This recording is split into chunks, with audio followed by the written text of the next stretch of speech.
Yo, what's going on? Welcome back to another episode of Inside the Huddle. I am back with the fellas. We have a few, one recognized face and a new guest. So Wayne G, how we doing today, brother? Not too bad. I'm excited to talk about some of these topics, and I'm disappointed Mel B's not here because I love arguing with him. Definitely. Me neither, because one of these topics, man, me and him definitely went back and forth, so we might have to bring this up when he comes back. We got our regular Mr. GQ, our other co-host. How we doing, my brother? Oh, man, you know, we on the road, we mobile, but hey, it's Friday, so we got to make it happen. Hey, absolutely, man. Absolutely. Great to see you, my boy. Great to see you. We have a new guest in Sports Talk. How we doing, my man?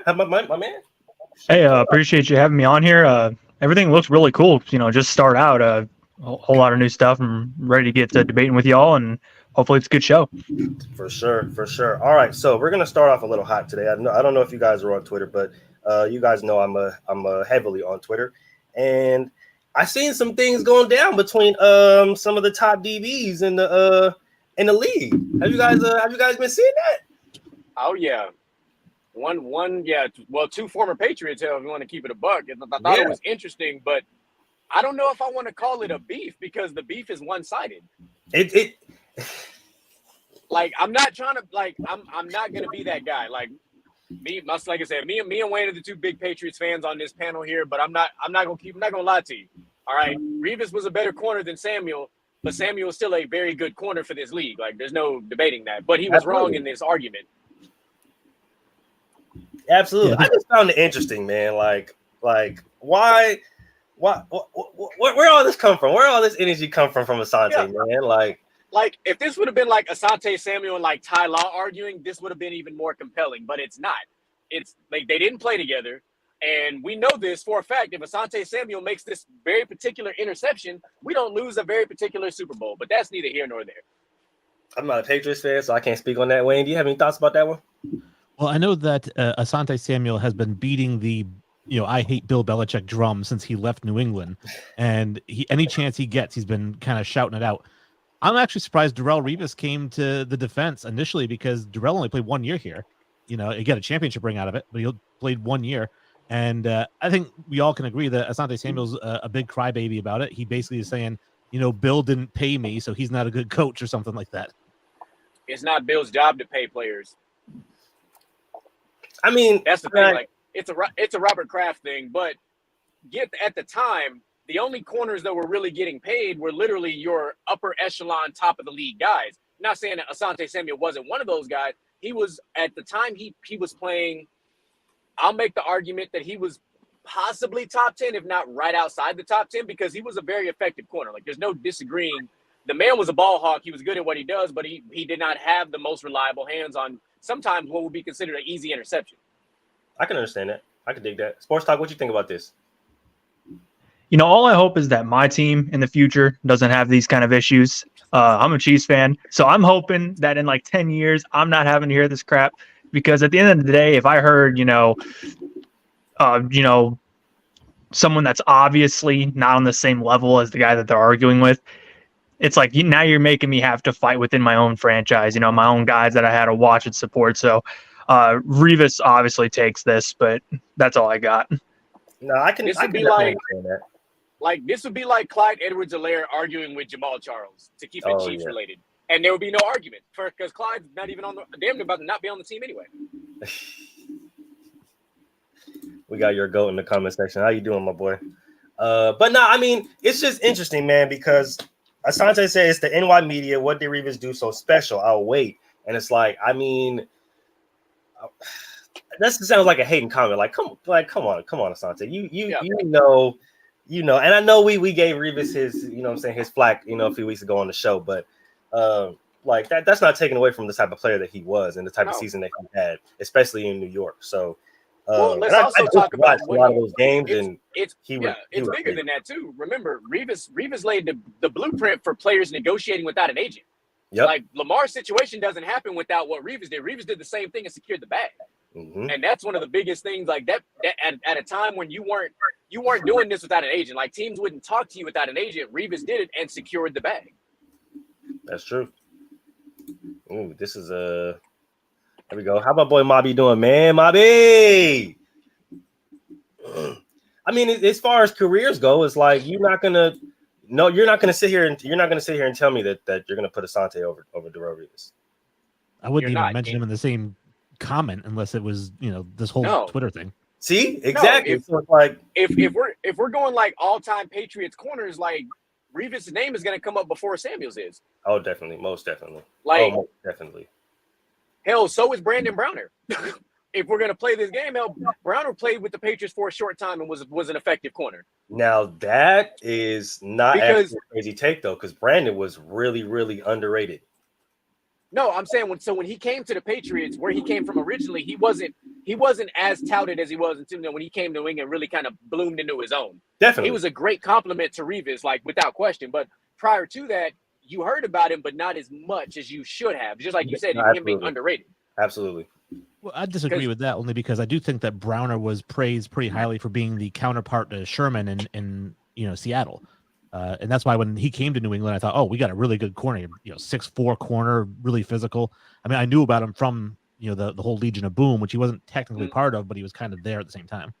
Yeah. And I was too, but it was he's one of those players that unfortunately, because of who he played with, got kind of put in the shadow, So that like I'm not taking a slight at Brown. I think Brown is a phenomenal player because to have a 6 foot plus tall corner that's that good and has great arms and like that and good hands, it's hard to do. A lot of your corners they're not that good when they're that tall. Some of them just can't get with the gangliness. But Browner was very good. He had a very good skill set for being 6'4" and being able to keep up with those taller receivers. Now, granted, the speedsters gave him some problems, but that's what speedsters are supposed to do: give taller guys that aren't as fast problems. Definitely. But Browner, he still had like just coming off. Like GQ said, and I understand. I definitely understand your point, Wayne. Because like when I seen that the Patriots got Browner, I was like, "Whoa, that's a huge major acquisition." It's just that when you're playing with an Earl Thomas, a Cam Chancellor, Richard Sherman, and you even got those that linebacker core and that D line core, it's kind of easy for a player like Brandon Browner, a really good player, to kind of just drift in the background and nobody has to necessarily give him the shine that he deserves. So when he goes to the Patriots and maybe has to take on a different role, it amplified him, as a player. Like it made people really put eyes on him. Like, okay, like, so this is the true Brandon Browner. He's not necessarily in the shadows of a Richard Sherman or even a Maxwell who started off on that defense. Oh yeah, Maxwell, yeah. So yeah, I can definitely understand it. It's just crazy to see just corners go back and forth, man. And then DJ Reed got into it, and then even CJ Gardner-Johnson got into it, which I thought was interesting. You know what I'm saying? Like, it's like where's all this coming from, man? Like, I want to know what the animosity is about. And honestly, I think this makes for really good competition next year, right? Like, I think that the corner competition, the DB competition is probably going to be one of the best next year because you have a lot of these guys that are going back and forth now during the offseason, and it's only going to transition more in the regular season. It's just going to make a bigger competition in the regular season. I don't doubt that we're going to see a lot of these guys go back and forth in the regular season as well, just based off game to game basis. Like the way they talking right now, man, they talking real greasy right now. I noticed the big homie Trayvon Diggs wasn't saying nothing. Oh yeah, he was real quiet over there. He was very quiet. He was like church mouse. Yeah, real quiet over there. But they have CJ has Tariq Woolen as his best corner. He said hands down best DB last year. The young guy from the Seahawks. I like that one. I like that laugh, man, because I did the same thing when I read that comment. I was like, cool story, bro. I mean, a lot of picks, and if you guys are, if you guys are young out there and think that just because somebody gets a lot of interceptions that transitions to them being the best or overall great DB, it doesn't. Because look at Trayvon Diggs. Yeah. A lot of Look at picks the are not, advanced numbers. Don't just look at the yeah, interceptions. Look at the amount of yards he gave up as well. yeah. There's more to the Look at the story than yards, that. look at the catches, look at the average the catch to no catch ratio. There's a lot that goes into that. But just because you have a lot of interceptions, that doesn't make you the best DB. And I will say, because I am a Tariq Woolen fan, I will say that he is a really good young corner. I like his game, but he still has a lot to learn. And if Yeah. you're gonna put him over a Sauce or a Patrick Surtain, even like, no, I'm not doing that. I'm not even having that conversation right now. I'm sorry, I can't even do it. I mean, I don't even know because he hasn't been playing as long yet. He's in the same group as like your Asante Samuel Jr.'s and some of these guys. Like we're not gonna forget like these guys don't exist. Now, ironically, we're talking about Asante Samuel again, but we're talking about his son now. A really talented corner, just had some injury issues, but not even JC Jackson, Yep. another like you've got a lot of good young corners that are going to, be in this conversation or they're going to enter the chat as the young kids say nowadays. Oh, absolutely. Absolutely. All right. So I'm going to make a quick transition, right? Because this is a football show. So we do like to talk about all facets of football. The NCAA wants to change the drug testing policy to strictly PEDs. Now, that means they're basically working on exiling or not testing for cannabis at all and focusing mainly on PEDs, performance-enhancing drugs, steroids, and all that such. Now, me and Mel actually had got into a conversation about this a few weeks back. We wanted to add it to the doc, but so things got kind of twisted on and went kind of long. But we're gonna go ahead and get into it today. From the article that I read earlier, it basically said that they want to focus to try to catch more the steroid users, and they're going to basically take off cannabis altogether to mainly focus on catching people who use a performance enhancing drugs and so on and so forth. Now, there has been a lot of pushback. There has been a lot of people that say that, obviously that, cannabis is a gateway drug and, giving kids the leeway to smoke cannabis in college isn't necessarily good. It's irresponsible. And, we can't necessarily tell what they're going to do with it because they're so young.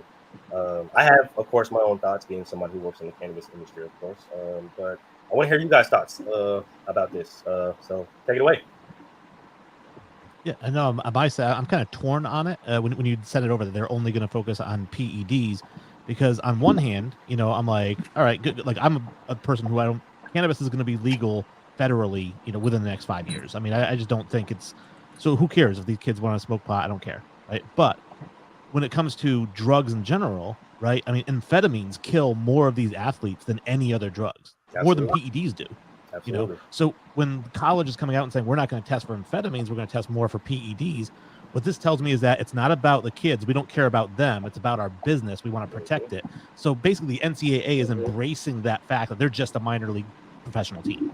I can dig that, honestly, and I can respect that point because especially when you look at the first level of type of medicine that they give these kids, right? They give them amphetamines, they give them the ibuprofen, they give them all these pills, and what I'm saying, it's like you're not coming after that. You're not coming after the pills. You're not coming after the things that what I'm saying that are constantly attacked by medical professionals. Like you're just saying, oh well, we just want to test for steroids, and it's like, yeah, but at the same time, it's like, what are we doing to prevent them from overdosing on or just overloading all these other type of pills and amphetamines? So, GQ, go ahead. So with me, I'm like Wayne. I'm torn, but I'm torn for different reasons. And the first thing is if I'm being completely honest, I don't give two shits about the whole the weed and the cannabis, because if you do enough research, the benefits of CBD and all the to help you with all the things. I'm not concerned with that one. I'm concerned about the other drugs that they're no longer going to test for, and that's a problem, because even if let's say you focus on PEDs, steroids may not affect you now, but as an older man, it's absolutely going to affect you. If you pay attention, I'm coming from a guy in the fitness industry. I promise you, somebody who is on steroids as a young teenager up into their 20s, going into their 30s, wait till they get into their upper 40s and 50s and 60s and watch what happens to their deteriorating health. There are a lot of bad things that happen when you come off of, because you do have to cycle off of something like steroids. So there's a lot of problems there. But then let's go back and talk about other drugs. With this current generation, a big one that we deal with is damn it, what's the one we did? Fentanyl. Fentanyl is a big one right now. Really big. Why would I not, as a coach, I want to know everything that's in my athlete system, because if you're taking certain drug, cocaine, whatever it is, I don't really want you in my program. Absolutely because not. I don't want you doing a bump and then trying to play football. Like I'm not cool with that. And I feel that. Like there's too many factors involved in the wrong thing can happen. You know, you could accidentally do too much of a bump and then all of a sudden you're playing football. Your heart rate's in zone 2. You're talking about 130, 140 beats per minute all of a sudden. And then your happy ass is hot like it is right here in Texas right now. And all of a sudden your ass pass out on the field and we have a repeat of a DeMar Hamlin type of situation. You know, not saying, he was on a drug thing, but, we don't want to have a heart issue, a cardiac issue on the football field. But that's what drugs will do. They will elevate your heart rate when sports already elevate your heart rate, and that's a problem. Sports Talk, how you thinking about this? So I just want to make sure I get something right first. This is only considered for football as of right now?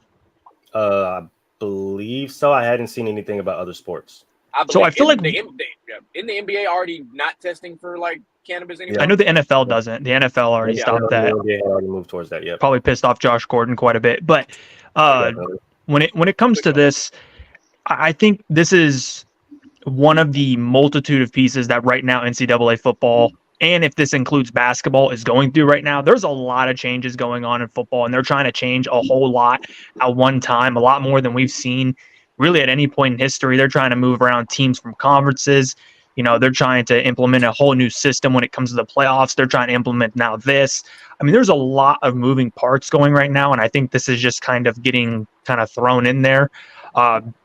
And like GQ said, talking about the whole, things like fentanyl, things like, cocaine, the things that are more serious.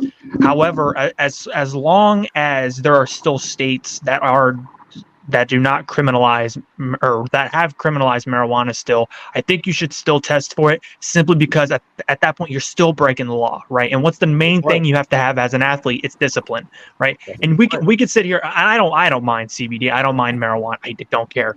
However, when it comes to the legality of the situation, you can still get your team in trouble and yourself in trouble and be a deficit to your team because you're on said marijuana or cannabis. Now, whether or not how you feel about that personally, that's all you. However, if this were to happen in the state of Kansas, you're going to jail, right? Yeah. You're getting court appearances, period, 100%. Right? So if you're K-State, you're a top 10 program. I have friends that play at K-State. They get busted for it. It's the same thing. So yes, they should get tested for it. That way you can deal with that problem right there, instead of having to deal with it down the road where you're really having to deal with the consequences. So do I think they should still test for it?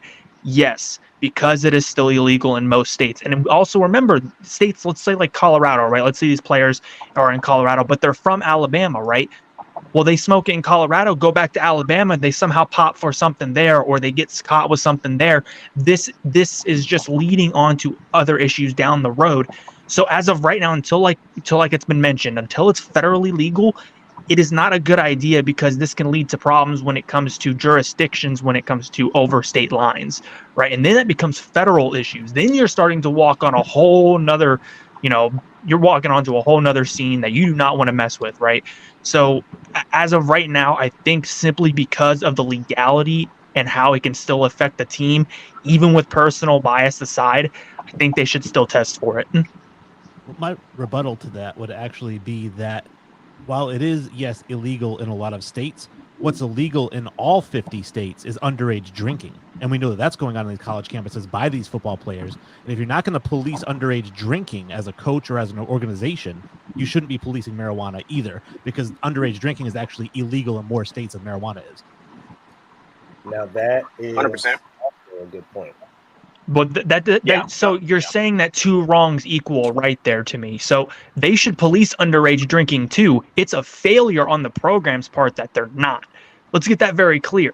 If it's illegal and these things can hurt the team, it's still a detriment. You still should be cracking down on that. Are they not? No. Just like they used to pay players, under the table to get teams before NIL? Absolutely, right? There are things that go on behind the scenes. I mean, how many times like Rico knows on TikTok, how many times has he talked about Georgia players getting traffic violations, like major traffic violations and nothing happening? These things happen all the time. So to validate something by saying, oh, well, something else is screwed up doesn't necessarily fix the problem at hand. You're just trying to mask it by using something else as an excuse at that point. The problem is policing underage drinking is 10 times harder than policing marijuana use, because alcohol 100%. doesn't stay in your system near as long as marijuana. We know this. You smoke one blunt, and there's a chance that it stays in your system a minimum of 20 plus 30 days. 30 days, alcohol is 30 gone days, within 12. Typically, it's gone within 12. And that's depending on how much you sweat the very next day. It just varies. Like, and, you know, with the profession that I'm in, like, don't get me wrong. If I could smoke, I would. But I currently represent the government, and guess what? I don't care if it's federally legal or not. It's illegal for me because I'm still subject to testing, and I'm not about to sacrifice my career because I want to get high or something. Like, I'm not doing it. But I don't know how you would. These college campuses are just, there's too much going on a campus on a day-to-day basis to police up something like underage drinking. Like, it just is. Like, you don't know where all the college parties are happening. You don't know. And then when you're an athlete, we all know this. We've been athletes before. Athletes get special treatment. You go to the bar and you're not 21, 100%. They're handing you drinks. You know this. There's nothing new to this. A lot of these athletes were doing the same in high school. There was no difference because athletes are protected. They've always been protected. They don't even have to go to class half the fucking time. Yeah. Like, so who's truly going to police it? And honestly, I think this is because you guys all bring us some really great points. And, you know, when I first heard this, being somebody who works heavily in the cannabis industry, I was ecstatic. Like, okay, these kids get to finally step away from, you know, these pills and finally get to, you know, do the right treatments in order for the bodies, in order to really recover without the mental and the physical breakdown in the future. But I started to think about some things, right? A little part of me thought about what Sports Talk said, you know, about the legality of it, right? They go to these different states, and, you know, a lot of these other states, they have dispensaries, whether they're medical, whether they're recreational. And, you know, a lot of kids, they get excited because they're in the environment of which, you know, cannabis is legal. So, you know, I want to buy some, I want to take some back. And, you know, there's always the opportunity, or there's always the problem that, you know, one of them get popped, somebody can, you know, get it caught driving in their car. You know, so people get overzealous. Kids don't listen to any kind of rule of authority. So, you know, they're probably going to be smoking and driving, you know, like they drink and drive. It's all going to happen, right? All the irresponsibility is just firing off in my head. But at the same time, I'm thinking of ways to where the school, or like the NCAA, or however they can kind of do it, but they can kind of regulate it, right? Like, if you're not going to test for cannabis, and which I still think they should test for everything else, because I played with players that have come to the field like visibly drunk and starting fights, and, you know, on, you know, bumps of cocaine, and just on other forms of drugs, you know what I'm saying, like on the field during a game.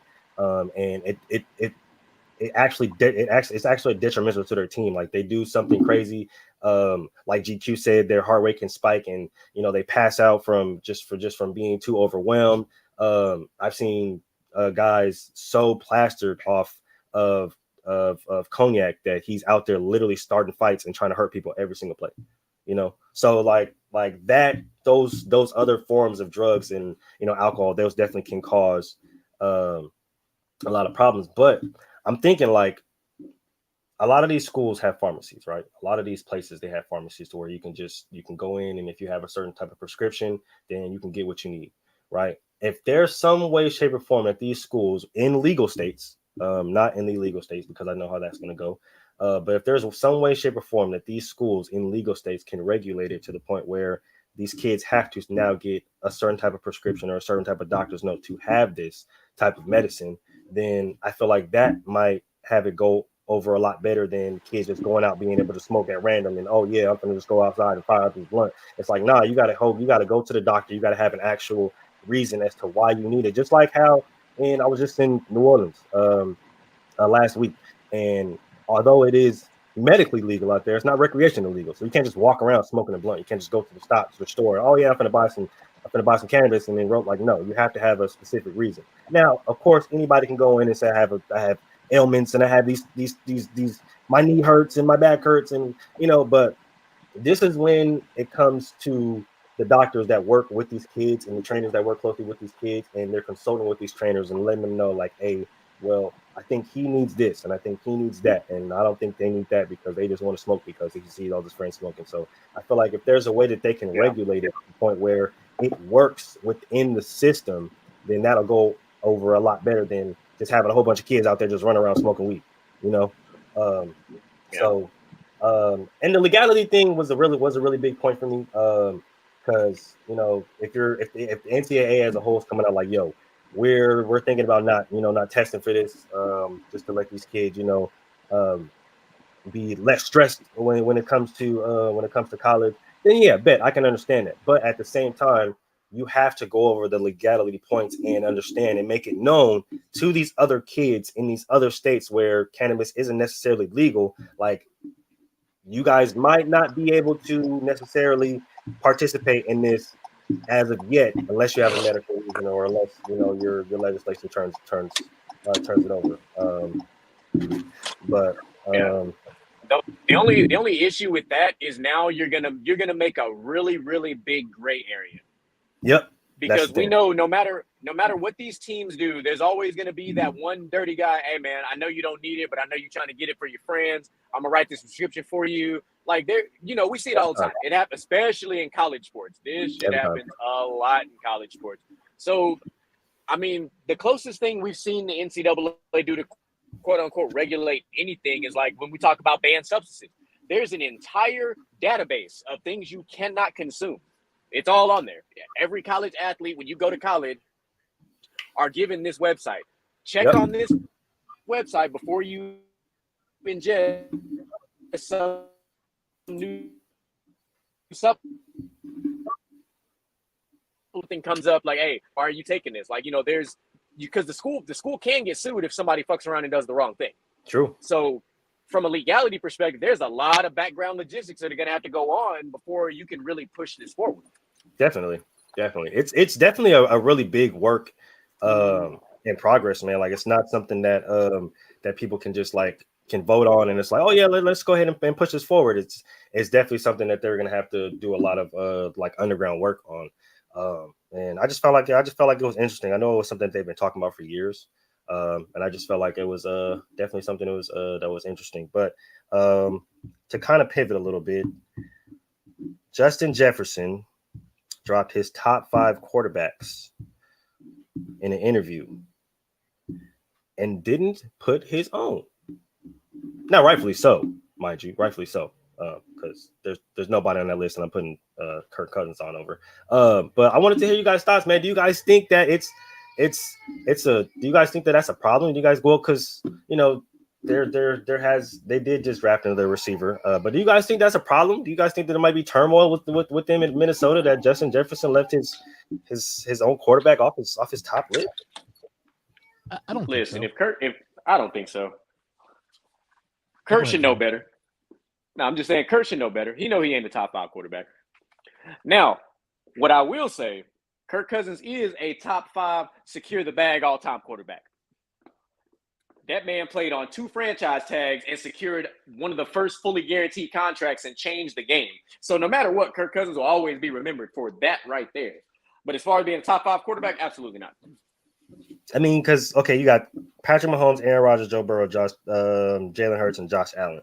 And, yeah, I mean, and I can understand it. You know, I can understand the title line, right? You know, how to get everybody in. Like, oh, my God, he leaves off Kirk Cousins. But it's like, come on, bro. Like, I'm not putting Kirk Cousins over anybody on this list. That's not going to happen. I'm sorry. Yeah, and then the jury, I don't know if you've seen it. I mean, I know we all watch a lot of different football shows. The jury is starting to, for some reason, go out on Jalen Hurts. There are people who still think that Jalen Hurts may regress this year because he lost his offensive coordinator. And I'm like, I mean, is Jalen Hurts truly a top 5 quarterback right now? That's a valid question. I have no problem with Jalen Hurts in the top 5. In fact, I agreed with 4 out of 5 of his picks. There is one I completely disagree with, and that's Aaron Rodgers, because I think that he took a huge step back last year. He's being put on that list solely for name recognition, But really, you're going to put Aaron Rodgers over Justin Herbert, who completed almost 70% of his passes for almost 5,000 yards last year. You're going to put him on there over, I mean, even Geno Smith was better than Aaron Rodgers last year. Now, obviously, not the same career, so I'm not saying comparing them there, but just based on last year's stats, man, Aaron Rodgers does not belong on that list. He doesn't belong on a top 10 list. See, and that's a lot of recency bias. That's a lot of recency bias to me. The reason I say that is when you remove the number one receiver in football from any quarterback, and they have no number one option after that, I don't think there's a quarterback in the league that's not going to regress. If you took Travis Kelce away from Patrick Mahomes, Mahomes would not look like a top 3 quarterback next year. He would. Took Tyreek Hill away, and his numbers went. They took Tyreek Hill away. Yes, because he still had a number one option in Travis Kelce. What did Aaron Rodgers have? Name me one. Name me one guy that you'd put on a top 10 of any list. Aaron Jones? Come on. Right? That's a running back. All right. So that's not fair to Aaron Rodgers. He's 1 year removed from back-to-back MVPs. People are forgetting this man just won back-to-back. I get it. We could talk about the playoff success. That's not what we're talking about in this questioning. Now, if you wanted to say, I think right now, Jalen Hurts, Justin Herbert, and just why am I forgetting? Okay. I'm totally blanking on names right now. Aaron Rodgers, Jalen Hurts, and give him the Chargers. Why am I blanking on his name right now? Can you say it again? Justin Herbert.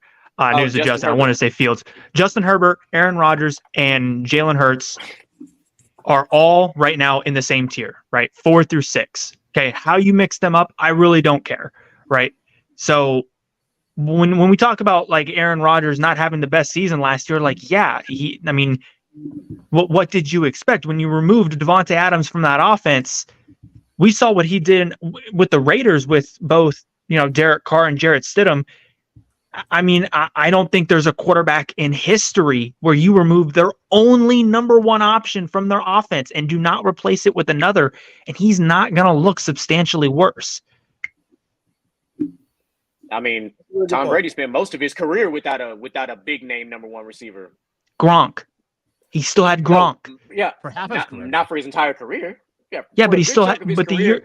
Yeah, I know what year you're talking about, but from so we're talking about the greatest of all time. I get that, right? And we're comparing that to Aaron Rodgers, who's in the conversation as the greatest of all time. Yeah, he's the most talented of all time. He's not in the conversation for greatest of all time. There's no way. Depends on who you talk to. No, there's no way he's put Aaron Rodgers. People literally put him over Tom Brady. Why? I don't know. That's insane. He's top. You could make an argument for like top 5 and like literally 5, but as far as top 3, no, there's no way.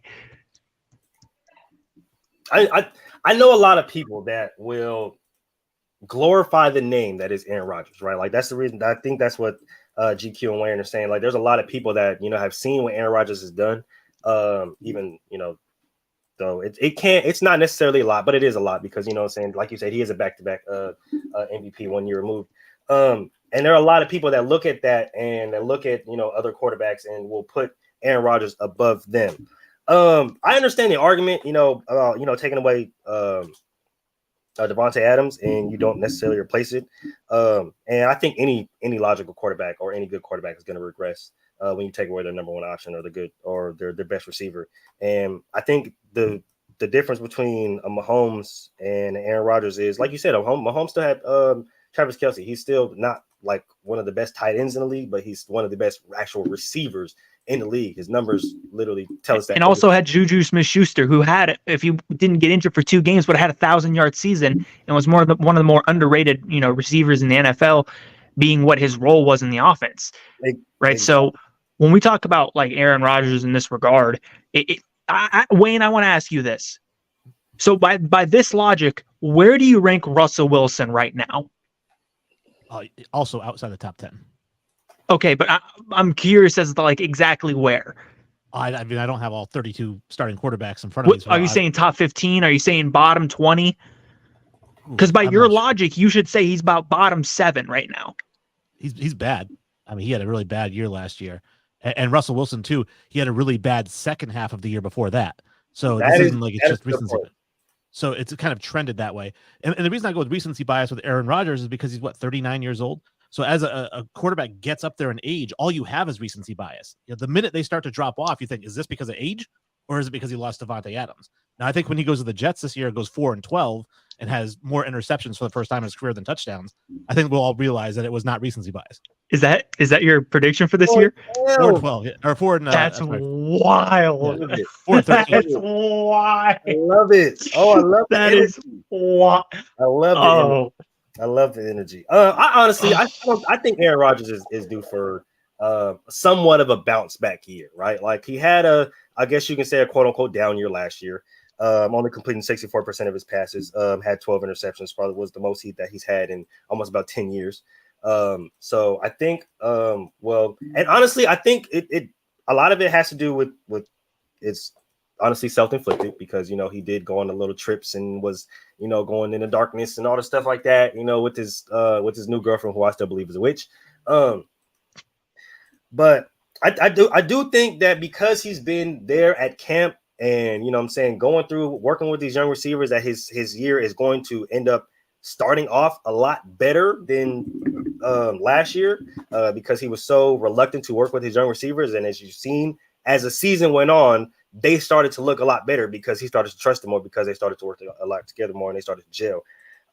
So I do see him having a better year than last year. I'm not going to say he's going to go out and win MVP at fucking 4 years old, but I do see him having a better year than last year. But that's a very tough division. You know what I'm saying? Like I can understand why people are so, you know, are so adamant on him having a bad record because that's a tough division, man. And a lot of those teams in there are super, super competitive, if not really, really good. Every single one of them. So I just wanted to get into that. I thought it was pretty funny that Jay Jett is leaving his own quarterback off. I know in recent news, a lot of people have been seeing this on ESPN. I know there's not been a lot of football talk, but this has been one of the main headlines. The Northwestern coach gets fired amid hazing allegations. So I wanted to get into this first. How you guys feeling about that? Just him being let go amid the allegations. Former students or players coming forward, telling their stories in articles. I wanted to get you guys' thoughts about that. Well, I don't think it's just allegations because I've always believed that you should never fire somebody just based on allegations alone. But they did an investigation at the program, and the investigation turned up, you know, evidence that, you know, the coaching staff not only was aware of the hazing, but was actually complicit in the hazing, which is definitely not a good look for a coach. Now, we can get into a whole nother discussion about hazing and where the line is drawn. I was hazed in high school, and it wasn't a big deal, you know, but I also wasn't, you know, raped in high school as part of the hazing, you know, so it all really depends on what is the level. And from what I understand in this story is that they would take players, they would like dry hump them in masks or something, which, you know, I know technically by the letter of the law is assault, but I mean, you know, you can't take a dry hump. Come on, man. You know, it's like, but at the same time, I don't, if the coaches were implicit in the hazing, then yeah, he should be fired. Even if it was as simple as just like shaving a kid's head. You know, we know that hazing is not allowed on college campuses. We know that there's been a huge crackdown, especially since the Duke thing. You know, which I know wasn't a hazing thing, but we see this huge crackdown on hazing. And so now if you're a coach and you know that there's this huge crackdown on hazing and somebody comes to you and says, hey, coach, you want to get in on this? And you say yes, you're probably not going to have your job for very long. That's true. Sports, how we thinking? I'm so like 50-50 on this because, again, like you said, Wayne, you know, we've all kind of experienced hazing in some sort of way. Normally, you know, freshmen dealing with the seniors or whatever. And again, it's like, where do you draw that line? And I think you said it pretty well, is once the coach was actually like himself getting involved in it, you're just dooming yourself for failure at that point, right? There's difference between, you know, making a quick joke about something and actually partaking in this, because at least you could get away kind of with, you know, oh, I didn't know it was happening. But in this case, you're like, no, if you're like directly a part of this, no. But this isn't, but people are treating this as if it's, you know, I'm seeing online people are treating this like this was Penn State. I mean, this is not what happened at Penn State. We got to calm down, right? People are really like, they're like, this is similar to Penn State. This is not Penn State, people. No. This is not that. The fact that people are going so far as to compare it. And I know that's going to happen in any situation. But at the same time, I think some people are reacting as if that's what we're dealing with. That's not what you're dealing with. And if we're going to fire any coach that has hazing go on his campus, we're not going to have a coach left in America. I hate to tell people that. You're not going to have a single college coach, right? You think hazing doesn't happen at Alabama? Really? You don't think hazing happened, especially even worse in the mid 2000s? Like, it's got, I'm sure, even from my time, just a few years ago, hazing wasn't really that much of a thing anymore because people understood, people were so fast to go the legal route with it. So I can only imagine these coaches that have been around for 15, 20 years plus, if you're going to go back in history and you're going to start vilifying these guys for these things, as we've seen with many other things in life, how you're going to hold all these coaches accountable for hazing. And again, where do you draw that line? So I think you have to take this on a case-by-case basis. And just like you said, if once the coach directly involves himself, you've kind of signed your own death warrant at that point. GQ? Yeah. So, and everybody's made phenomenal points on this. Like we've all been through, we've seen these types of things. Like there is a such thing as called safe hazing. Just like we hear about in the NFL, the rookie hazing, it's good. There's a safe level to it. What happened at this particular campus is not considered safe hazing. And then just like Sports Talk said, listen, hazing pre-social media, I can imagine how bad that shit probably was. Like, just imagine the 1990s Miami Hurricanes team. Just imagine what kind of possible hazing was going on with that group of characters that we know very well. Let's not forget that we had a Florida team that consisted of Tim Tebow and Riley Cooper and Aaron Hernandez. What kind of hazing do you think went on at a school like that? Not to mention, let's take sports out of it. Remember that you have hazing in fraternities and sororities too. That is as a norm. Absolutely. So, but again, there is a such thing, and I don't care who you are. There is a safe level to hazing. It's okay. I don't even think it's because there's hazing and then there's flat out bullying. Definitely. And I have a zero tolerance for bullying, but there is a safe level of hazing. I just feel like there is. It happens in every big time type of thing. It happens in the military. It happens in police departments, firefighters. It happens. It's like a welcoming to, a fraternity, to say the least. That's really what it is. But when it gets to that level of unsafe and, bullying or singling out, okay, now we have a problem. Yeah, no, definitely. And honestly, it's for me, like you guys said, everybody's been hazed, bro. Like GQ said, there's safe hazing. Oh, well, you're a rookie, you got to carry the vet's pass, right? Like the rookie dinner, like that's notorious, right? Like the rookie dinner is notorious, where they run up the bill for the rookie receiver or for the rookie guy, and he has to take those are considered like safe hazing for people who are listening. Like that's what we consider safe hazing, right? The harmless kind of fun, right? That everybody has kind of gone through. But it's like when you're taking that and doing the extreme, and it's come to the point where you guys have conducted signals for this, like specifically like singling out specific guys and stuff like that, and for things that are like small as mental mistakes during practice, or like it's a different level, right? And I think the difference now, right, compared to back in the day, is like not only is everything so boasted and everything so social media-fied, right? A lot of these things have diverted to or reverted to sexual behavior, right? Which back in the day, like, you used to get tied up to the goalpost and they throw shit at you or whatever the case may be, and shit like that, right? Like, or you used to get, they make you walk out into a field blindfolded or some shit like that, right? But it's like now, like what I'm reading is people or the seniors and juniors, they're in purge mask, and they not only do they beat these guys up, but like they're dry humping them in the lockers with the lights off, and all you're seeing is a purge mask. It's like for some people that can be like very, very, that can be very triggering. You're like, we don't know what people come from, you don't know their past, you don't know how they grew up. I know a lot of people in my personal life that there's just some people you can't play with like that. You know what I'm saying? Like just the way they grew up, the way that their past is like, you can't necessarily do that to them, right? And just for the coach to necessarily be in on it and at least to some way, shape, or form have an idea about it and not put a stop to it, especially when it's your freshman, bro. Like these are supposed to be the future of the program, right? And I get it, you know what I'm saying? Everybody has to go through a specific level of hazing, but if it gets to that level and nothing's being done, don't be surprised when people stop coming to your school. Don't be surprised when these young kids stop committing to the school. And like just the way that sexual behavior, sexual assault, rape and all of this stuff is being so taken seriously now, as it should.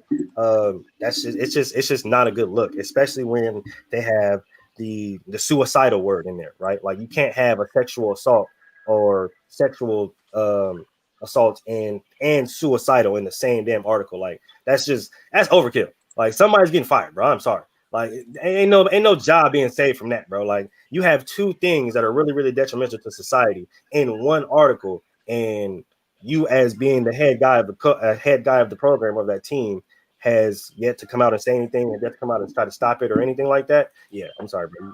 You're getting fired, bro. What do you think about? What do you think about a coach kind of having almost like a hazing schedule for say? I know we talk about safe hazing, right? So whether it's shaving a player's head, which even that could be, it's physicals, maybe that could be considered across the line. Everyone has their own line. True. But let's say that there's a kind of like a safe hazing schedule, and the coach says, "Listen, week 1 hazing is open season, right? These are the things you're allowed to do. Don't do anything other than what's on this list. But the freshmen can be subjected to this for the first week. After week 1, we're done. The hazing is done for the year." I mean, what do you think about kind of setting a ground rule like that? I mean, so you're saying, so what's your, that's smart. You're saying adopt it like the fraternities do. That's called Hell Week. Yeah, that's called Hell Week. Really what it is. Yeah. And that's perfect. Like now, anything outside of Hell Week, you may be subject to discipline from, the team at this point. And well, generally in the NFL, this is training camp period and like OTAs and everything like that. That's normally how they treat it. So I think it should be the same for college. Is once you hit the regular season, it's done, right? Yeah, that's you have more important things to worry about at that point. If this is dragging on halfway and all the way through the season, your mind's somewhere else, and this is just unnecessary. Yeah, and so and basically that's what, like spring ball time, basically, like when the spring game comes up, still have your, I can see that. There's nothing wrong with that. Yeah, and I think that was the major problem, bro, because like it was going in throughout the season, right? Like you've seen a lot of people doing the signal, I guess which was a clapping signal. They would clap over the person's head, whoever was dedicated to be ran or run, whatever the heck that was the terminology they used. Like you've seen the seniors, like the upperclassmen, doing this during games. Right. So it's like now you guys aren't focused on the games. You guys aren't focused on what's the task at hand. You guys are focused on fucking with these freshmen. And like we need you guys focused on the game because we're trying to win this game. You know what I'm saying? So like I definitely can understand that. Understand that point. Like, yeah, just have it like a Hell Week. That's what a lot of the teams that I've been on and fraternities that I was about to be a part of, that's what they had. Now granted, I like to fight. So there was no hazing for me. You gonna have to. I'm about that life. You're not finna see me. You think you're finna haze me? I will say this to any young person listening out there. If you don't like to be hazed, or if you don't want to be hazed, learn how to fight. Because I guarantee you punch somebody in the face one time, then they're gonna leave you alone. But I thought that was I said it better myself. Yeah, I thought that was really interesting. We kind of answered the second part of my question as well as how and why is hazing a part of sports? Will this create a chain reaction? I think it kind of will, maybe, but I don't think it's going to necessarily create like a big one. Like all these coaches are going to get fired because just like Sports Talk said, every single fucking coach in the world will be fired. Nobody will have a goddamn job.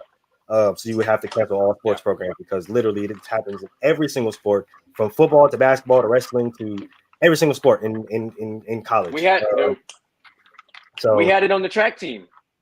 My varsity track team, we did the same thing. Especially if you was a freshman, that made my varsity track team. Oh yeah, because we used to do the ice bath haze. It's like, all right, you got to spend 2 minutes in the ice bath. Like that was the type of shit we would. That's to me is considered that's safe hazing because it's also beneficial to the body to take an ice bath anyway. But that was some shit we did because if you ain't never been in that cold tub before, that's a whole different level of suffering. That's a whole different level of suffering right there. We had our levels of of so-called hazing, right? But this was designed by our coach, right? Like the players had nothing to do with this. This was designed strictly for our coach. It was specifically for linemen, tight ends included. And if you are a new lineman, if you're a freshman, whatever the case may be, you got to go one-on-ones, basically Oklahoma drill with every single lineman. Like it's you and they all line up and it's one, boom, one after the other. And they call it jump-ins. Everybody has to get jumped in because being a lineman unit is like a gang, right? So as I went through it as a freshman, I went through it as a sophomore, as a junior, and as a senior, right? All 4 years because I played tight. I played tight end. Yes, me being 6'1", 185 pounds, I played tight end in high school, which was crazy, right? But you see that there are specific ways to like earn your stripes or earn respect in certain programs that don't fall necessarily under the lines of this crazy sexual harassment type of hazing. And, you know, everybody has their stories and everybody can go into, you know, the crazy parts or the safe parts. But I just kind of wanted to touch on that, man, because I seen that was a really big title this week. But now we get into the fun. Are you guys ready? Yeah. We're going to go ahead and get a top 10 tight ends list. Right now, here's what we're gonna do. We already have an all-time offense, right? And in that all-time offense, we're running a spread.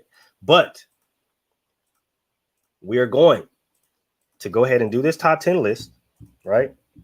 And from each player's top 3, we're gonna decide on 2 players, and those 2 players are gonna go into the all-time offense. Sound good? So these are all-time tight ends, not all-time tight ends. Okay. Oh, I did my list for this year. I didn't know if it was on all time or if it was this year. So I did this year. I texted to see what it was, but I never got a response. Yeah, we're going all time because our both our offense and defense is all time. So we're gonna go all time. So starting off, let me pull my list up real quick. All right, I'll go ahead and kick us off just because I like to start off real controversial. So at number 1, yeah, I'm going 1 to 10, so I'm going in that area. Number 1, even though I don't really like to rank guys that are still playing, I'm gonna go with Travis Kelce. The things that he's done as far as not only being one of the best tight ends, but just being not consistent, and his yards literally prove it because he's one of the best. Not only tight ends, as I said, but best receivers in the league. I think when his career basically is all said and done, I think he's going to go down as the best tight end of all time, if not one of the best. I definitely think he has an argument. But for me, he's going to be number 1. Number 2, I'm going to put Rob Gronkowski. Everybody knows blocking, catching, run after catch abilities. It's absolutely phenomenal. Number 3. For me personally, I know a lot of people's list is going to be different, but for me personally, I got Big Shay. Big play Shay. Uncle Shannon Sharp, man. I fell in love with the tight end position watching Shannon Sharp play. It was a position that I never thought I would play, but shit, I got lucky enough to play in high school, but I fell in love with it watching Shannon Sharp. And he kind of just transformed my mindset as far as being a tight end.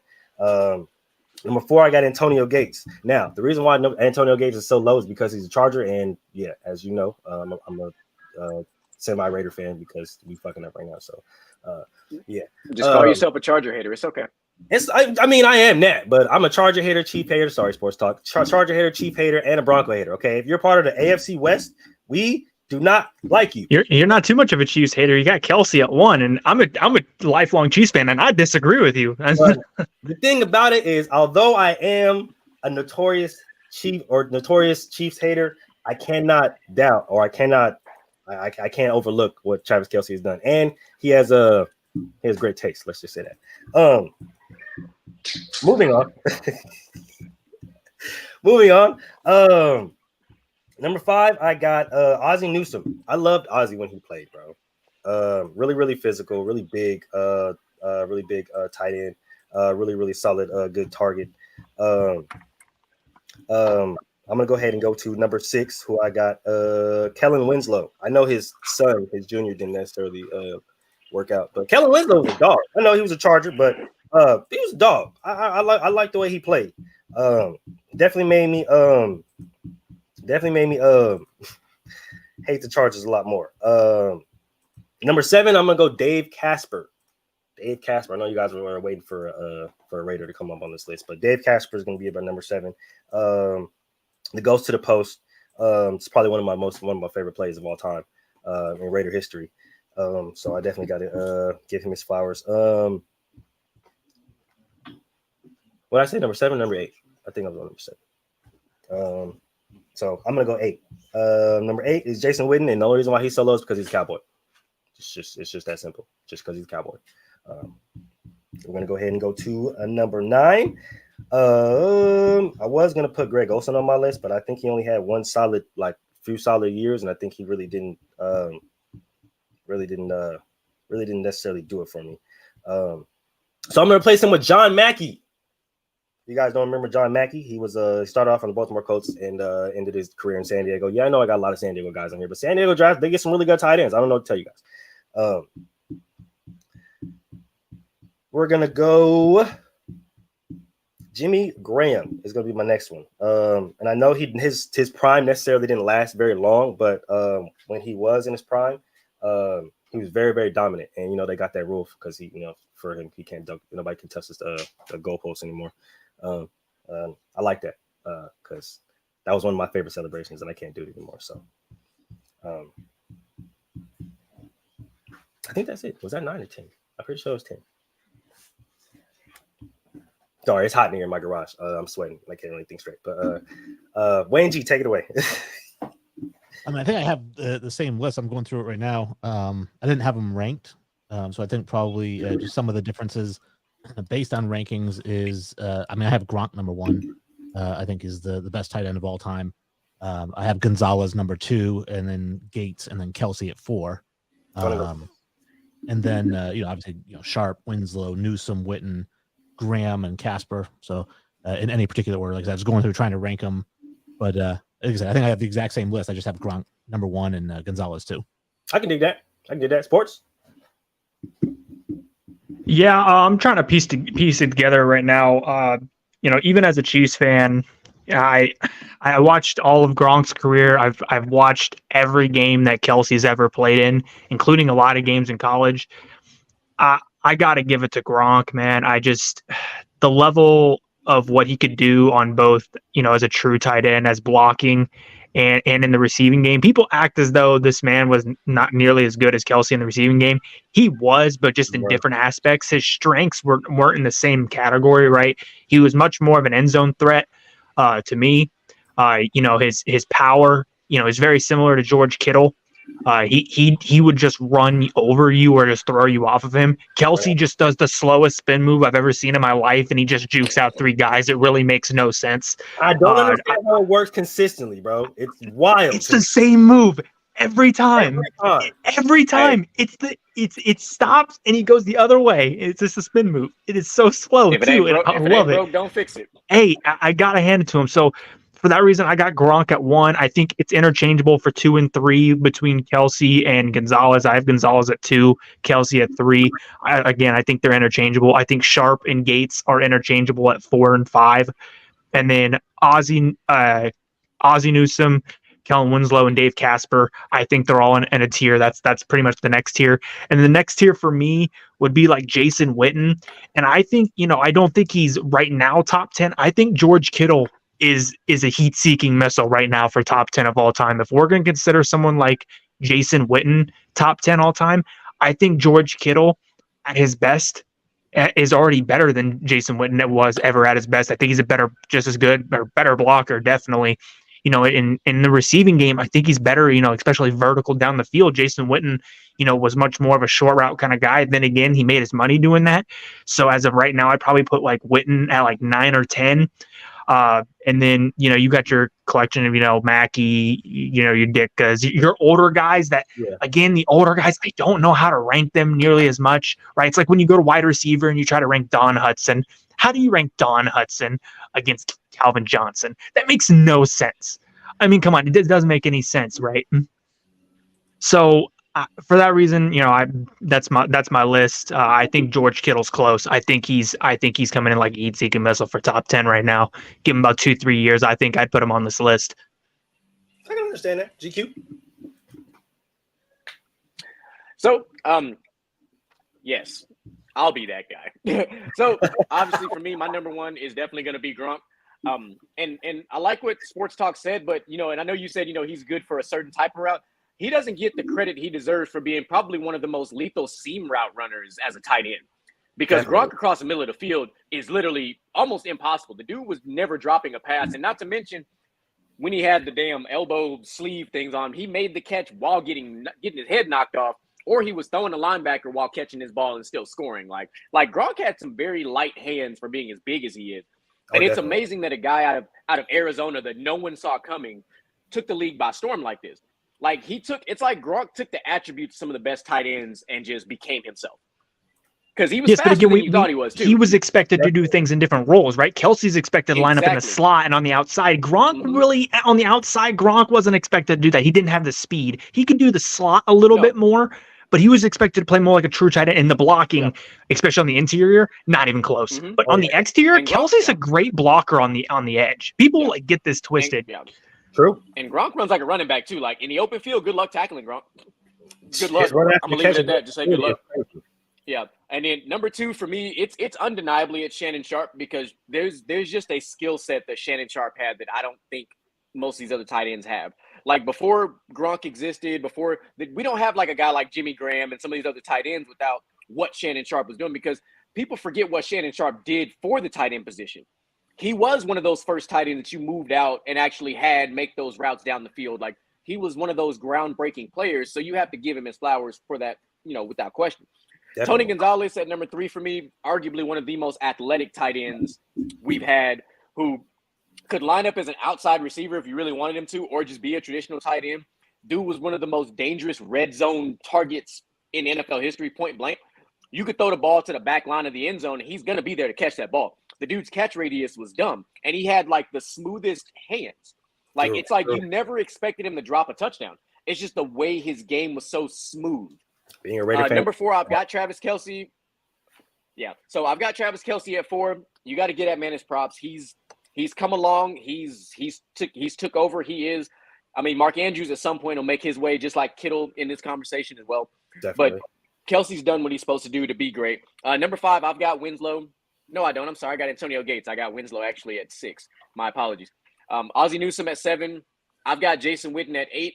And shocker alert, I actually do have George Kittle on my list. I have him at number 9, because I do think even in a short, I guess we'll call it a short span, Kittle is that guy. Like we know outside of Travis Kelce, we talk about Mark Andrews and George Kittle. We talk about these guys a lot. There was a point in time we talked about Kelce. We talked about even before he got banged up a lot, Darren Waller was in this conversation. Kittle was in this conversation. Like this next crop of tight ends was supposed to be, what we've already seen, but they didn't. But Kittle has been very consistent and a damn good run blocker, and especially in Shanahan's offense. And number 10, I've got Mike Ditka, because I'm not going to leave off an old head. Respect where respect is due. Mike Ditka did a lot of great things when the tight end was used more of a blocker to knock off linebackers, made the occasional catches, but most of us didn't get to see him play, but we all have the ability to go back and watch film. Mike Ditka was ahead of his time as far as the way the tight ends were utilized back in his time. And I think he had a very unique skill set that was very good for the time. Because if Mike Ditka played in the 90s, Mike Ditka would have been a dog. Mike Ditka would have been a dog in the 90s. 100% would have been a dog in the 90s. In the 2000s, man, look, Mike Ditka would have been a top 5 tight end all time. Not even going to lie to you. Just the way his skill set was set up.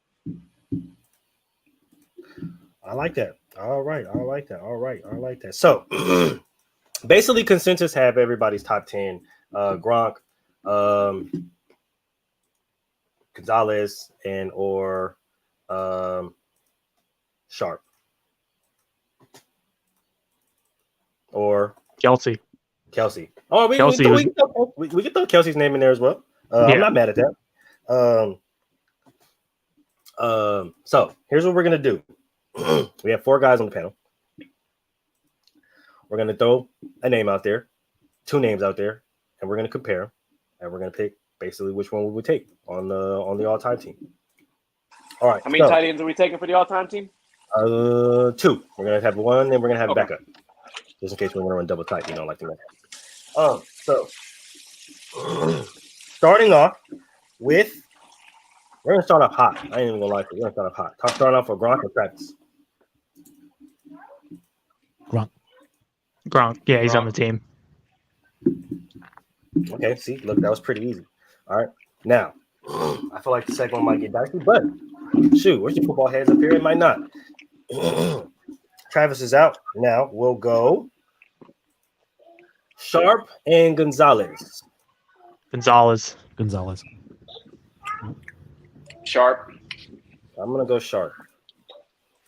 See, respectfully, I think when people talk about Sharp for a long time, it was Gonzalez undeniably, and then Sharp kind of has risen through the ranks because of him being on Undisputed a lot more. I think that's what's risen him. Yeah, his personality has risen him in the ranks a little bit. Just like, kind of like Randy Moss, right? He got his name kind of cleared. Not saying that Shannon Sharp was ever like in, turmoil with the media, but like Randy Moss really cleared up a lot of things with his name being on TV a lot more, and kind of sweetened up a lot more people. I think that's kind of what's happened with Shannon Sharp. I don't think you would ever have put Shannon Sharp above Gonzalez before Undisputed. I just don't believe. I don't believe it, honestly. Me personally, just me being a fan of Shannon Sharp, I would, because I literally had both of them demolish my team as a kid. Like, I remember both of those guys absolutely destroying my team as a kid, right? And then I'm on that same short list too. Does the same thing nowadays. So like I said, things never, I guess, change. I'll die on that hill. I'm just like Moose though. Although, can we talk about how the AFC West just dominates this list? Oh yeah, I mean, but rightfully so though, because they do. It's undeniably. Yeah, undeniable. So, like the tight ends, like I said, the tight ends that San Diego has brought in, the tight ends that the Chiefs have brought in, the tight ends that even the Broncos have bought. Like they really go out and they really get some really good tight ends. You can even throw the Raiders in there. They really go out and they really get some really good tight ends. So it's like, we're not trying to leave all these other extra good tight ends out. It's just that when you look at these guys, like, these guys stand out in history, and they just so happen to be in the AFC West. And when we talk about like the entire list for the AFC, unless like maybe one or two people, I think the first person on everyone's list that came up from the NFC was Jason Witten. I mean, damn, the AFC West, or the AFC West and the AFC in general, dominates this list. Yeah, it just dominates, man. But okay, so we got 2 for Gonzalez and we got 2 for Sharp. You got the wheel? I think we should go by yards, touchdowns. I was going to say, let the numbers be the tiebreaker. Let the numbers be the tiebreaker, because I think we know who can win. We can let the numbers. No need to look it up. Gonzalez. No, there's no need to look. Gonzalez has the numbers. Gonzalez wipes the floor. Oh man! When you look at the top 15 receiving yards of all time, I think the only name on there is Tony Gonzalez. It's not a wide receiver. Yep. Yeah. I mean, and honestly, I'm not mad at either one. Like I go with either one, and honestly, I feel like our offense is going to be unstoppable. So, we all good on Tony Gonzalez? Sure. I mean, hey, let's roll with it. For sure. All right. So that is going to do it for our top 10 tight ends. We're going to go ahead and get that clipped up and put that on social media. So for everybody's thoughts and prayers on that one. Moving on to the final part of our docket, we're going to go ahead and get into the schedule breakdown. We got the Chiefs and we got the Niners. Now, Sports, I know you are the resident Chiefs fan. Would you like to go through y'all schedule and give a preseason prediction for us? Yeah, so I actually, even though I'm a Chiefs fan, I am not what some people would call a stereotypical biased Chiefs fan. I actually think I don't think we're going to get the 1 seed this year. This is, and a lot of people are saying Chiefs are going to finish 15-2, 14-3. I think we end probably with 12 or 13 wins. It really depends on whether or not we split with the Broncos. I think we're going to split this year with the Chargers, And the question is, do we split with the Broncos or not? That's the real question. Does Russell Wilson actually turn it around and give them a chance to actually win a game this year against us? Because I don't see a problem with the Raiders. And with how hard our schedule is just in general, I think, a team that's poised in the AFC, because we look at the AFC as a whole, it's way stronger than the NFC, obviously, right? And with how good our schedule is, and I get it, we had a hard schedule last year, but are we going to be able to catch lightning in a bottle twice for the first seed? I don't think so. I think we're a 12-13 win team. And I think actually this year, because of how weak their schedule is, I think Jacksonville could actually take the number one spot for the number one seed, because they're in the weakest division in the AFC, and the rest of the schedule, if we're being honest, is pretty garbage, right? I think they got really four good. They got like 4 games that you could really say like, yeah, that's pretty much a locked in that they're going to either lose or it's going to come down to the wire. The rest of them, I think Jacksonville's pretty much guaranteed 13 wins pretty much this year, looking from where they were last year to now. So I'm going to give the Chiefs probably 12 to 13 wins. I think that's pretty safe to say. For sure. Well, I got the schedule up right in front of me, so we're going to go ahead and go through it. Week 1 is a Thursday night at Detroit. Or no, it's actually at Kansas City. Detroit. Yep. I think I got you guys winning that game. I think you guys win that game pretty convincingly, considering how bad the Lions defense is. But I do think I do think they make it between maybe about 10-14. I don't think they get necessarily blown out, because I like the Lions offense. But yeah, I think you guys win that game about 10-14 points. Week 2 at Jacksonville. And I think this one, they starting off rough for you guys. They said we coming in hot. And it's an early game at Jacksonville. I think you guys win that game. I think it's going to be a very close game, though. I think this game is going to be very, very close. I think it's going to be closer than a lot of people think. Super, super competitive. But ultimately, I think you guys end up coming out with this one. Week 3, you guys got Chicago, kind of newly revamped Chicago team. I have a lot of faith in young quarterback in Justin Fields. I do think he's going to have a lot better year this year. I do think you guys I do think you guys win that game, though. But I don't think it's necessarily going to be a blowout, though. I'm not even going to lie to you. Just based off how Chicago is rebuilding and how Justin is progressing, we'll see how that goes with him and DJ Moore. Yeah, I think that makes for a pretty good game. I think people should watch that game. Now, this next game is going to be one. 5:20 game Sunday night at the Jets. I ain't gonna lie, I'm calling blowout. I'm calling blowout. And everybody knows I'm an Aaron Rodgers fan, right? But I don't see them getting it. I don't see them getting it together by week 4. I said by week 5 or 6 they're gonna have it together, kind of in their kind of be in their bag by then. But I don't think that they're gonna be all together in jail by week 4. So I think this is gonna be a game the Chiefs. It's gonna be the first game the Chiefs win convincingly. And there's gonna be a lot of questions at Aaron Rodgers. Everybody's gonna be like, "Oh my gosh, should he retire? He's old. He's 39. He may not have it anymore." So I'm ready for that storyline that week, right? I'm ready for that storyline that week. Everybody, make sure you stay tuned or tune in from the sideline inside the huddle, because it's gonna be really, really fun that week. The next week at 125, they got Minnesota on it. Yeah, I think that's gonna be a blowout too. I'm not even gonna lie to you. Justin Jefferson's probably gonna have his 2 little touchdowns. And that's probably about it. Because without Dalvin Cook, I don't see Minnesota being very competitive. I just can't. Thursday night, Prime Video against Denver. I think you guys take this first one. I don't think Russ necessarily has a good showing this game.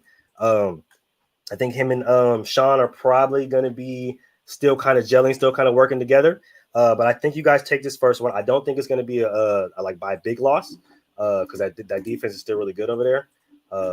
But we got our resident Lions fan thinking that he's gonna. I'm sorry, Go. You guys aren't beating the Chiefs, bro. Not in week 1. I love Jared Goff, but y'all aren't beating the Chiefs week 1. I'm sorry. Wishful thinking though. Wishful thinking though. Yeah, I do think you guys take this first one.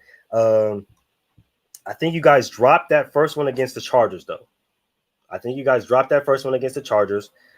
Just because the Chargers are going to charge her always late in the season, so there's no really worry about that. And then I think Denver comes back and beats you guys at Mile High.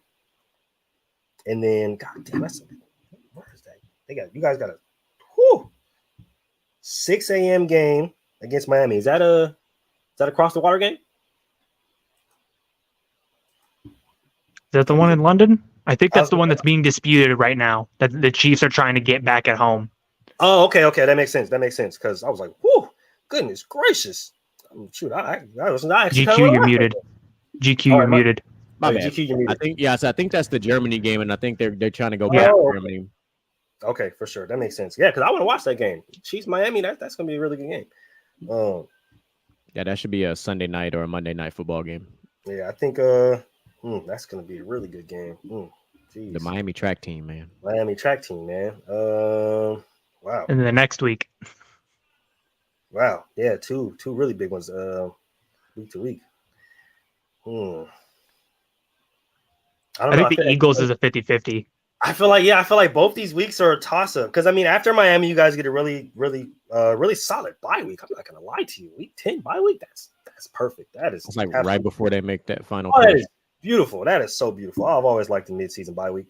And then you got the Eagles, which honestly, both these games for me are honestly a toss-up because they can really go either way, especially with how high scoring that Super Bowl was. I don't see Philadelphia going away that easy, nor do I see Miami. It also depends on Tua. So I'll say you guys drop one against Miami, but you come back and win against Philly.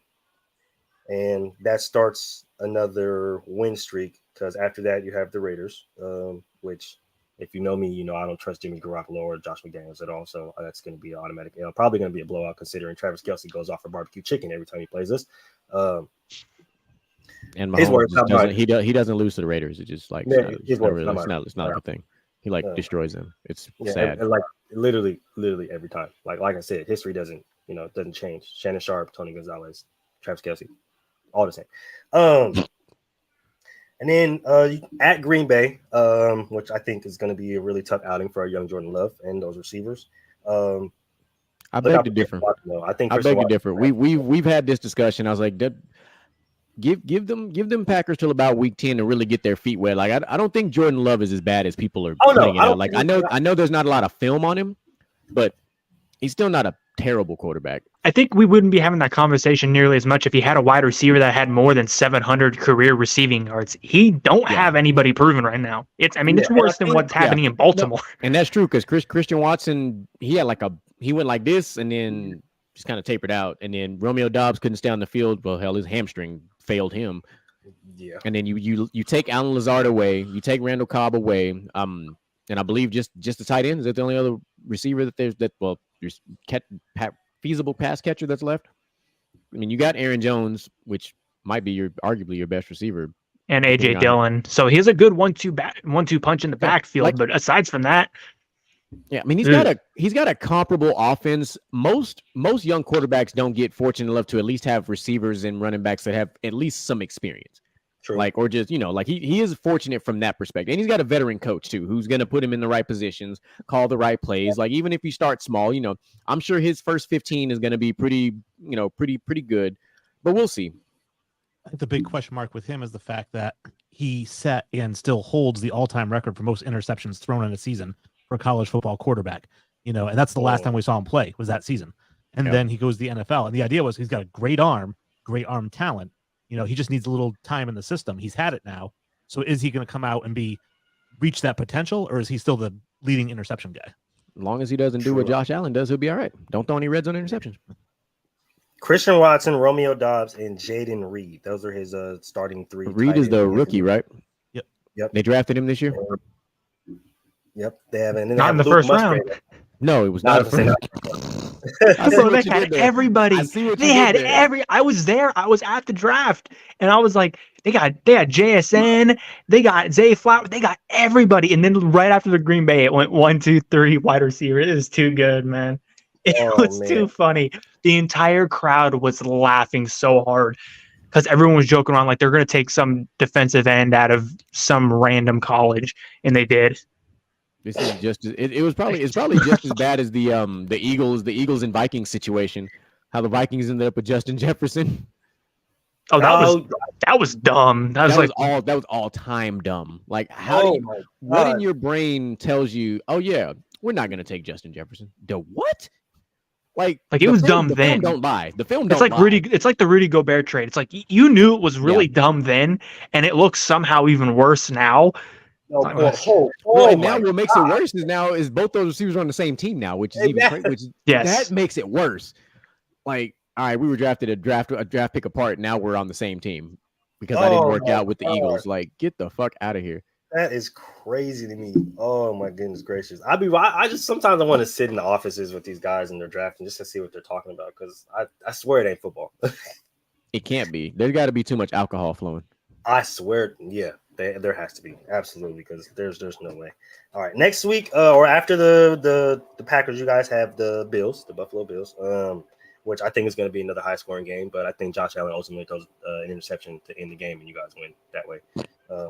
Just knowing how Josh I'm on the opposite spectrum of that. I think the Bills will pull this game out.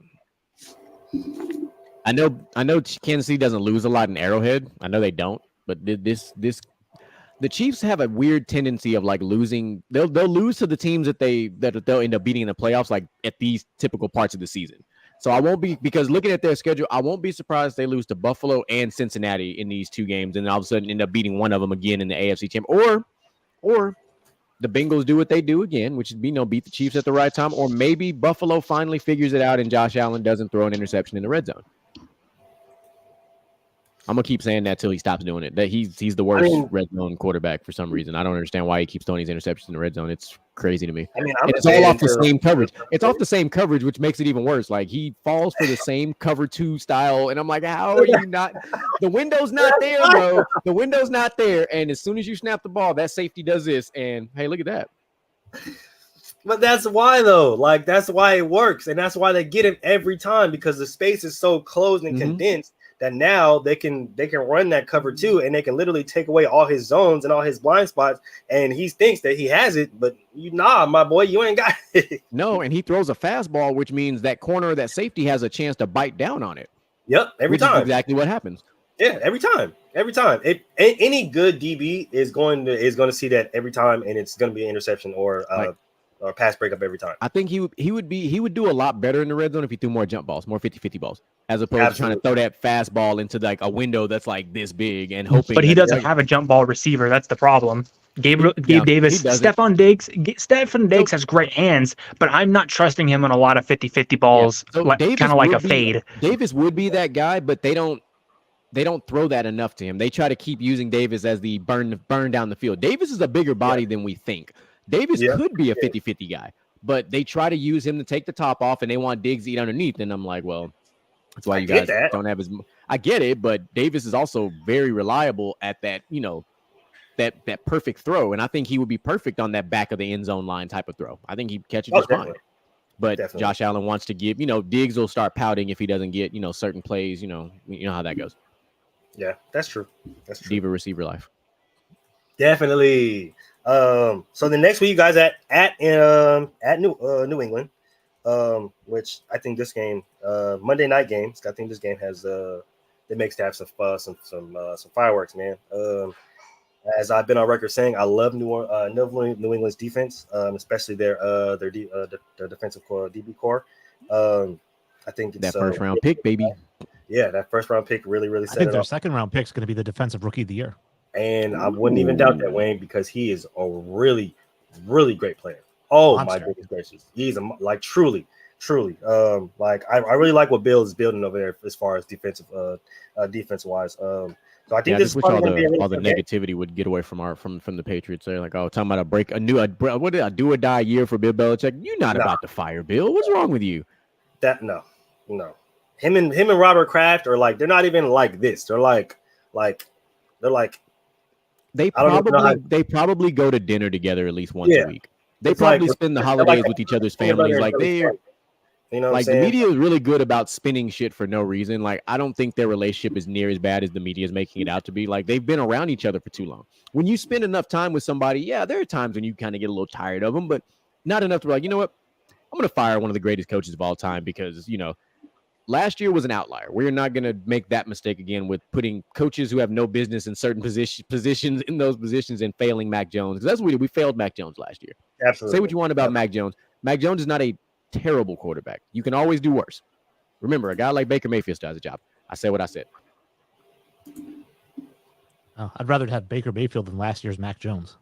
I'll give you that. That's the one time I'll give you that. Like I'll take that over. Yeah, last year was rough. Like it was. I'm very optimistic that we'll be better this year. Offensively, defense will be fine. And Matthew Judon's going to do what he did by about halfway through the season and have more sacks than Micah Parsons. And we're going to shut all that. Oh, Micah Parsons is the next great. No, he's not. He's too small. I'm sorry, he's too small. His body cannot take the nicks and bruises of a full 16 to try to lead the league in sacks. Like it's just not. His body ain't built for it. I can't speak on these quarterbacks. They beat the Raiders. So except Mac Jones. You know, thanks to we're not going to talk about that. Our all right, new, we know what happened. Our new acquisition. Mac Jones got run. He got run over last year. Like he got embarrassingly run over off of a dumbass play. I mean, but you know, the next week the next week the Raiders they literally got, you know, we're not gonna talk about what happened with Baker Mayfield. But anyways, or the Kyler Murray game. You know, where Baker drove 45 seconds, you know, 90 yards to beat the Raiders, you know. Shout out to Josh McDaniels for that. Patrick Graham for that play call. It was great. So after New Orleans or after New England, they go right back, or we go right back to Arrowhead, where there's probably going to be a 40-point loss because we can't ever win in Arrowhead ever. And it's on Christmas. Yep, and it's Christmas Day, so that's going to be a great Christmas morning for me. So the best gift for you is to not watch that game. Oh, absolutely. Absolutely. I'm probably just going to end up watching the highlights, you know what I'm saying? See the first 3 plays, see it 21-0, and I'm like, all right, I'm going. Well, I'm saying don't watch it, but unless you have like fantasy implications, you know, be weird. You know, there's a chance you have some possible dynasty stuff going on. We'll get to that at some point towards the end of the show. We'll talk about that. But me being a football head, I probably am going to torture myself and watch this game anyway. So, I'm not really worried about that. Then you guys go to the Bengals, or the Bengals come to you guys. Does anybody know if Joe Mixon is going to play for the Bengals this year? I think it's a mistake if you let him 50-50. It's 50-50 right now, but we've already seen him regress a little bit as it is. And I think the bigger question is, honestly, at this point, will T. Higgins still be there by this point? That's a much bigger question. I think that is a really better question because he is really sought after right now. He is really, really sought after right now. And there's a lot of people that are prepared to throw him the bag. The Chiefs. The Bengals have one of the better trifectas in football. Like you got before these two guys got there. Like we forget what Tyler Boyd did, and we ain't gonna forget about what Tyler Boyd did in college. Before he came to the NFL, like Tyler Boyd was a guy before he got to the Bengals, and then all of a sudden, you know, these other guys come into the mix, and he kind of gets forgotten about. And I'm like, they've got 3 big body receivers, who on most other teams will be big time contributors. Oh, absolutely. Absolutely. I think depending on how the Bengals look, this is New Year's Eve game. I think I do call the Chiefs winning this game. It kind of depends for me if Joe Mixon and T. Higgins are still either there or if they play at all. Because, you know, Joe Mixon does deal with some injuries. And as does T. So it kind of just depends on if they're in the part of the lineup because I think there are definitely some game changers. And then you guys have at the Chargers, which I think you guys beat them. Honestly, like I said, Chargers are going to charge. They always charge at the end of the season. And this is the final game of the season. Yeah, they're going to charge her. They're hopefully the coach is fired by this time. They're going to charge her for sure. For sure, they're going to charge her. Definitely that. So I think you guys win that game pretty convincingly, honestly. I don't think that game's going to be close because I think, like I said, Chargers are going to charge her. Expect Justin Herbert to throw at least 2 interceptions that game. All All right. GQ, would you want to take off with the Niners? Absolutely. I will take over the San Francisco Shanahans. Not a problem whatsoever. So they actually have in my opinion, one of the more random week 1 games, but it could actually be a lot tougher than some people are thinking. They've got the Pittsburgh Steelers opening up the season. And we're not talking about the Steelers near as much. Like this team is better than people think. Yes, I know they had some rough struggles last year, and we had the Najee Harris injury that kind of took him out of the mix. You had a rookie quarterback who somewhere around, I'm gonna say about week 9-ish, he kind of really started to figure it out, and he got better. He fits the bill of a Steelers quarterback. You don't need a guy that's super flashy and like that. You need a guy who can get the ball out, and they have a really good receiving core. Like really it's a young receiving core too. So like this. But this game is going to be about the two defenses. These two defenses are going to be on full display in this game. Like this could easily be a very low scoring game, even for a Shanahan style offense. Like this is going to be a really good game. But I'm going to give the edge to the Niners and hope that they can, be away from the injury bug this year. Because we know the Niners and the Ravens lead the league in injuries, by far. And the Chargers close. And the Chargers did get decimated last year, but in most years they're okay. But the Niners are notorious for running backs being injured, quarterbacks being injured, a couple of linemen, and then the Ravens. I don't know what the hell happened to them last year. Everybody got hurt last year. 2 years in a row. Yeah. And now you've got Lamar the last 2 years getting nicked up. So hopefully Lamar can stay upright, but we'll cross that bridge when we get to it. That's why I have to ask you this. When you're making these predictions for the 49ers, who are you predicting as their starting quarterback? So the interesting thing is everything we keep reading is Brock Purdy may or may not be ready. We'll just see how that goes. But then you've still got the Trey Lance mystery. I'm gonna call it a mystery. And then you've got the other genius they signed. I forget his name that fast. He's Sam Darnold. But here's why I don't have an issue picking the Niners winning this game, because we've seen Kyle Shanahan win games with quarterbacks that make absolutely no sense. CJ Beathard. He has won games with quarterbacks that nobody, CJ Beathard. Who the hell is CJ Beathard? They won games with him. Kyle Shanahan has a way of maximizing whatever quarterback is under center. Even Sam Darnold, who's not a bad quarterback. He's not a bad quarterback. He's a very athletic quarterback, which fits a lot of what Shanahan likes to do. So if you need him to fill in for a couple of games, you're fine, because the beginning of their schedule is fairly weak. It's not bad. They can get the first 5 to 6 weeks, they'll be fine. If you know you're not going to have Brock Purdy till maybe week 6, week 7, Sam Darnold will be fine, because that offense behind him is very, very good.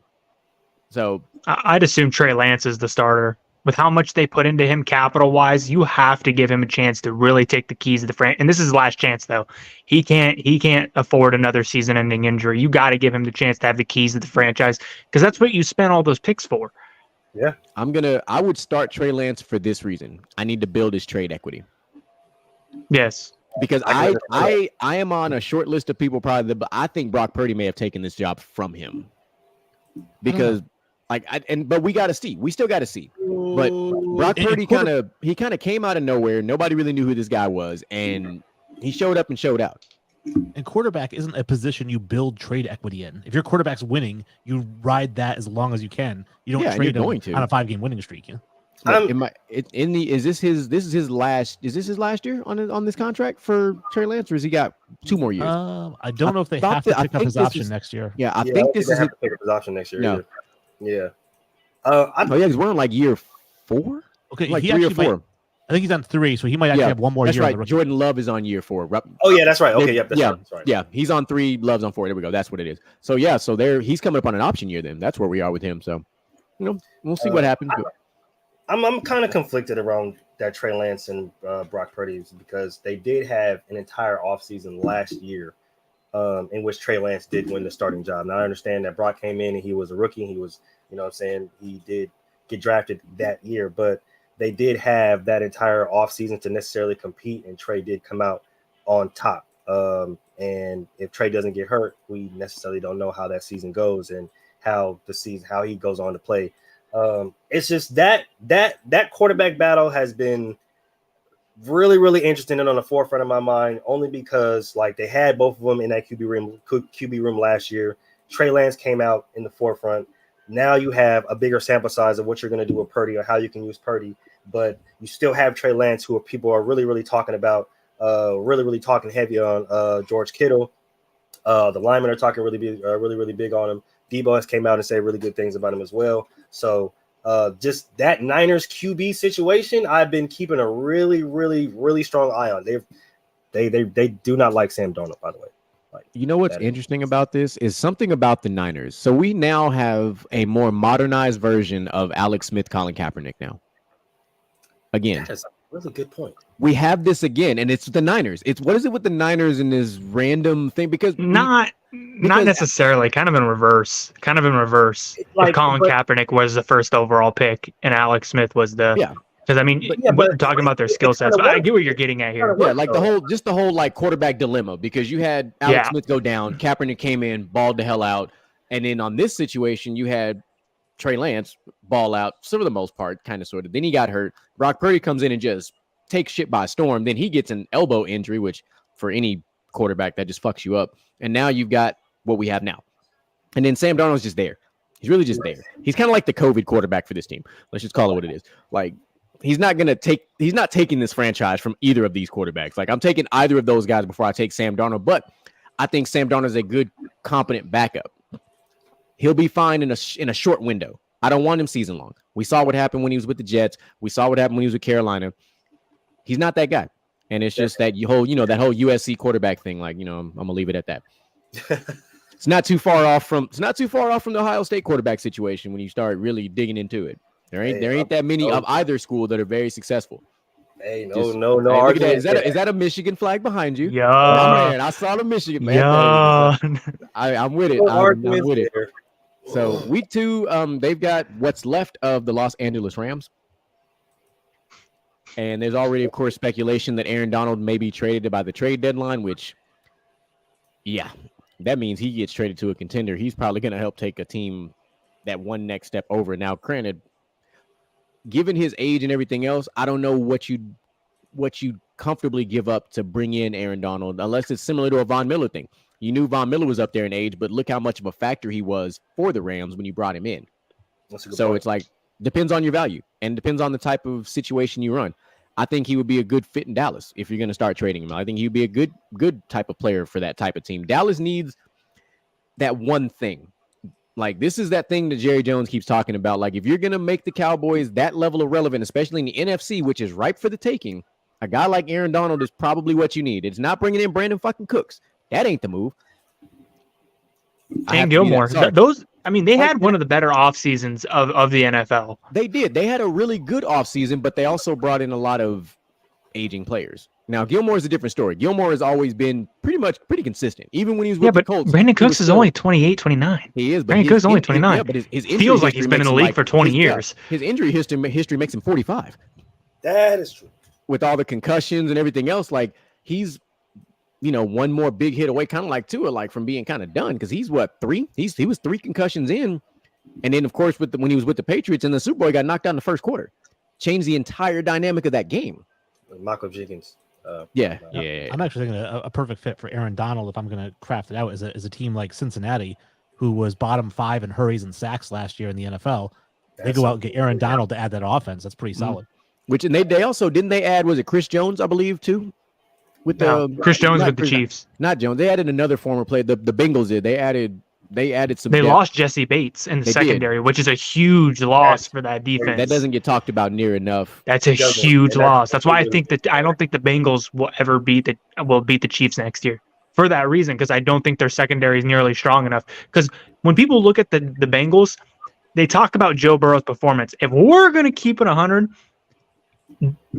it was the defense. It's been the defense what's won those games. It's been within a field goal of every single game.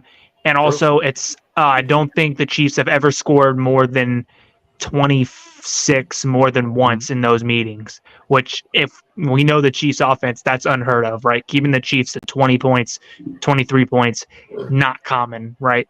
So when we look at that defense, I agree. Aaron Donald would be perfect. I think that fixes the rushing problem, but I think their secondary is in for a real wake-up call this year.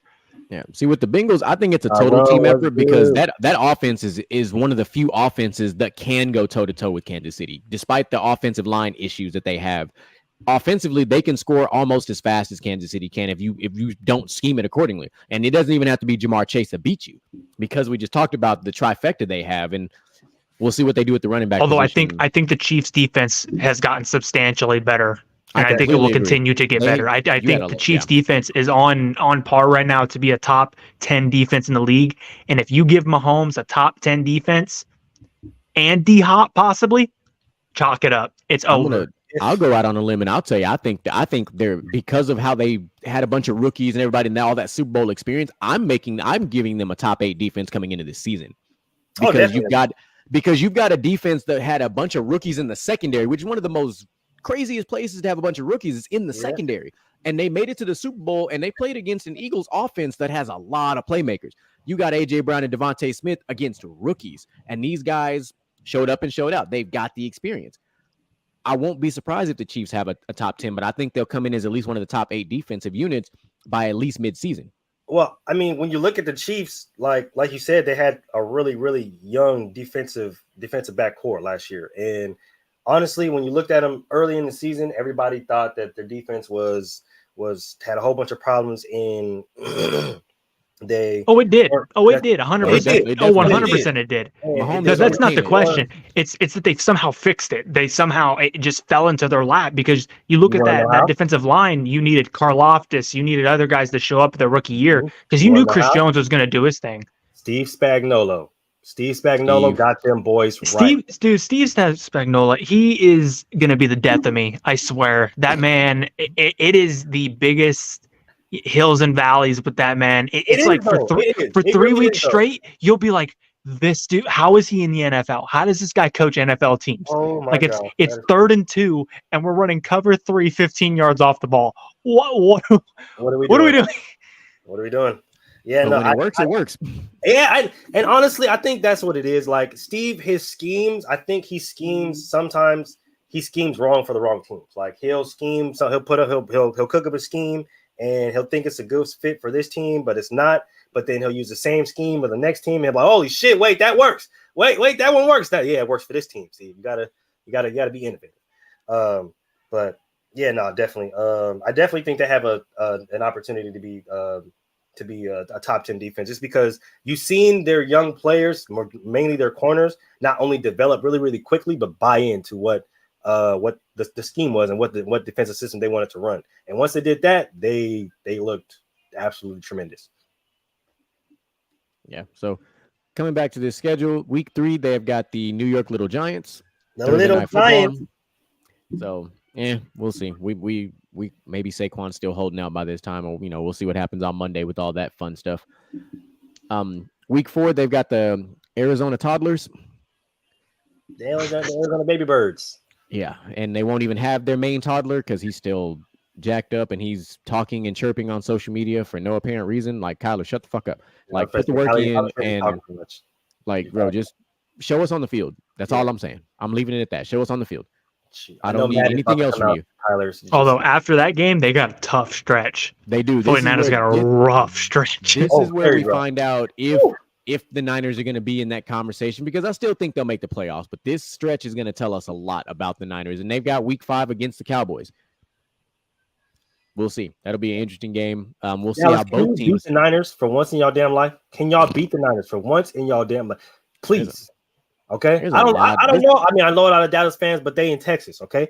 I deal directly with Niner fans every single. I love the history of this matchup because there's so much history between the Niners and Cowboys, especially playoff history. Like, it's beautiful. Like, it's really beautiful. So we'll cross that bridge when we get to it. We'll see how they look. Week 6, we got the Cleveland Browns, and this is gonna be a fun game right here because by this time, I think Cleveland will probably be cooking. I think Deshaun is gonna get back to, now that he's had more time and really gotten his feet wet. I think hopefully that's all he's gotten wet is his feet, and I think Deshaun will get real close to rounding out the form. This should be a 4,000+ yard season for him, and I think this. And I actually like the quiet additions. I think the addition of Elijah Mitchell went very much under the radar with this receiving core because you already had Donovan Peoples-Jones, who was a great punt returner, and he's not a bad receiver for them. And then, of course, you've still got Amari Cooper, who's kind of, I think this is a good place for him to stay, even though he's come up in talks of possibly being traded already, which I don't really get. And they've talked about D-Hop possibly coming and reuniting with Deshaun over here. You bring D-Hop to this Cleveland Browns team, and shit's getting real. I'm gonna have to drop out. I'm gonna have to drop out real quick, and then I'm just gonna hop right back in. For sure, I got you. So that'll be a good one. I'm gonna give the nod in this game. I'm gonna give the nod to the Niners in a very close game. But I still think Cleveland's gonna be here towards the end. But this is gonna be a close game. Like these games with these defenses they usually favor the Niners more than their opponent, because the Niners will do just enough on offense to make sure their defense is rested, whereas the other team's defense usually on the field just a tad bit too much. Like their defense is just really talented.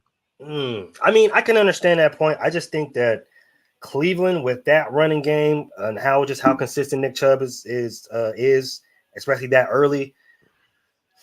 I think if they can control the clock. I wish they could have kept. I wish Kareem Hunt would have stayed.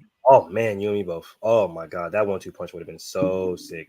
But he wants to go be a number one somewhere, and I'm not gonna knock that guy for that. I'm not mad at that. If somebody will do it, but if nobody will, go ahead and come on back. Yeah, or maybe Dalvin Cook wants to show up, and you have Dalvin Cook and Nick Chubb, which would be just ridiculous to think about. But ridiculous. I've been on record saying this: if Kareem Hunt would have not lied to. His microphone did some weird stuff. If Kareem Hunt would have not lied to this and would have stayed with Kansas City, we'd have 3 right now. We'd have 3 Super Bowls, and we probably would have been to 4. I honestly don't doubt that. I think him not being straight up with the Chiefs organization, I definitely think that played a part in him not being there anymore. Because man, when he, if I'm being honest, I don't think anything could have helped the Chiefs in that Tampa Super Bowl. Like that defense was just too much. No, I'm talking about against the Patriots. When we lost to the Patriots in the AFC Championship game, and D Ford decided that he wanted to be a Patriot for a play. No, I'm talking about that game, right? In the game, the same one that Tom Brady, the greatest ever, threw it to Gronk, the greatest tight end ever, and threw a pick. I'm talking about that game. Yeah. And if we would have had Kareem Hunt, I don't think it would have been a game. I think we would have won by probably about 14. Because we had no running game. We had no running game. That's true. There was no running game. It was just, throw these screens and these dump offs and make some shit happen. But all right, that's debatable. Oh, somebody set it up on Madden. Let's see what the difference would have been in that game. Hey, I'm ready for that. Week 7, they've got the fraudulent team from last year, the Minnesota Vikings. They were absolutely the most fraudulent team in football last year, record wise and everything. Like they were not as good as you thought they were, and the playoffs absolutely exposed them. And I'm not like throwing shade at Kirk Cousins. Kirk Cousins did fine. He did what he was supposed to do. He didn't lose a lot of games. I'm gonna say it like that. I think he's come a long way. I got to give him credit where credit's due, because there were times in Washington where Kirk Cousins was just ass. True, like he was. And in Minnesota, I think he's found his comfort zone, and I think he's good for Minnesota, while they continue trying to figure out eventually who's going to be the next man up for this particular team. Yeah, and that's the thing with Minnesota right now. They don't want to stay on Kirk Cousins. They want to move on. The problem is there's nothing better. You can't get anything better than him right now. No, and you're not gonna lose enough games to be in the top to try. You're not in the Caleb Williams sweepstakes, so stay out of that. So what do? You have a guy who you've already paid him, so it's not like you're overpaying. You've already paid him. Ride it out. See what happens. But, Niners will take care of business. They'll destroy them in that game, because that secondary of Minnesota is suspect, to say the least. It's not good. No, it's not good at all. Speaking of suspect secondaries, they follow that game up with the Cincinnati Bengals. So we will see, just like we already talked about with the losses that the Bengals had on their secondary, how they're going to look. Because this Niners team does have good receivers. So we'll see what, like we're not even talking about the running backs right now. Just the receivers alone, just between, Ayuk and those guys, like those are still 2 receivers between Ayuk and Samuel that can take a game over by themselves. So we'll see what the Bengals secondary looks like. It'll be a really good test for Cincinnati. We'll see what kind of team Cincinnati is going to be. And Joe Burrow's got another tough defense. Definitely. And I'm pretty sure if we can, if we can see a healthy George Kittle at that point in time, that's going to be a really tough matchup for Cincinnati. So, agreed. They've got a bye week in week 9, so not a bad time to get a bye week. Hopefully, like I said, that they avoid the whole injury bug situation that tends to plague them almost more than any other team. It seems like, at least for key players. Sure. They do come out of this in what I'm going to call a trap game against the Jacksonville Jaguars. I think it's a trap game because we don't really know what Jacksonville is, because this time last year they were like 2-7. True. And then all of a sudden they kind of got some kind of hot, and then they pulled a massive comeback back and shut Justin Herbert and company down. So I'm calling it a trap game because a lot of people have Jacksonville as like that team of they should win the AFC South. They should. Times will tell. Doug Peterson is a really good quarterbacks coach. He's done really well with developing Trevor Lawrence, so I would love to see Trevor Lawrence continue to ascend. Definitely. You could see if Jacksonville would have won that game, people are going to be like, "Oh, Trevor Lawrence, he's top 3 locked. Mm-hmm. He has to be. There's no way you can debate it now." And I'm going to be sitting there like, "Man, come on, top 3." I'm already hearing that now. Like, bro, what? No. Relax. Like let's pump the brakes here. Like, let's relax. He is in that class with these upcoming quarterbacks. Like, the Trevor Lawrences, the Justin Herberts. Like, let these guys get really comfortable in what their situations are. Like right now, Herbert's biggest problem is his coach is trash. He's got a coach that gambles more than he should. 100%. Brandon Staley is the Ron Rivera of the AFC. It is. But he's a better quarterback. Once they fire him, and maybe they just slide Kellen Moore over, or because it's in LA, maybe they go after Lincoln Riley, but I don't think they can afford him. I don't think you can pay him enough for him to leave USC, so I don't think he's in the picture. Do you think about bringing Cliff Kingsbury out of retirement? Like, what's the move if you do fire Staley? Cliff Kingsbury back from Thailand, because that's what. Yeah, he is out of the country. I think still out of the country. I don't think Lincoln Riley will coach in the NFL because he ran from the SEC. He ran from the harder competition. He was at Oklahoma building a dynasty. You know what I mean? Like, as far as Big 12 standards, and he ran from the SEC to go to USC, who's now going to the Big 10. And they're probably going to start getting waxed by the 2 top teams in the Big 10 by Ohio State and Michigan. And he's probably going to run from that too. When do they start their Big 10 schedule? Are they 2024 too? Like Texas and Oklahoma and SC? Okay. Oh yeah. So college football is going to be UCLA and USC switch at the same time. I'm not worried about UCLA at all. USC, I'm only worried about their offense. Lincoln Riley has never been able to produce a defense. No, he has his same defensive coordinator is there with him in USC as well from the other, which I don't understand anyway. But so all you're doing is opening the door for Colorado to do what they do in the Pac-12. I'm just gonna, somebody's got to take it. Yeah, honestly. So we'll see. And it's not going to be Berkeley. It's not going to be Berkeley, and it's not going to be Stanford. So stop it. I mean, hey, Stanford was good at one point. At one point. In time. This guy named Andrew Luck was there, and then and Andrew Luck, and they forgot how. But they also don't have Harbaugh anymore, so we don't know, and we're not going to talk about Northwestern anymore because we already did. So, moving on past that, they've got the Tampa Bay Buccaneers. I did that for you, Mel. Make sure y'all click that. That's for you, Mel. The Buccaneers. I've kind of gone on record with this, but my hot take with this is don't be surprised if Tampa is in the Caleb Williams sweepstakes and is one of the worst teams in football this year. It's not impossible, and it sucks because they might actually have a fire sale. They may actually start moving some of their pieces to try to continue tanking, if you will. Like, I won't be surprised if a guy like Mike Evans gets moved.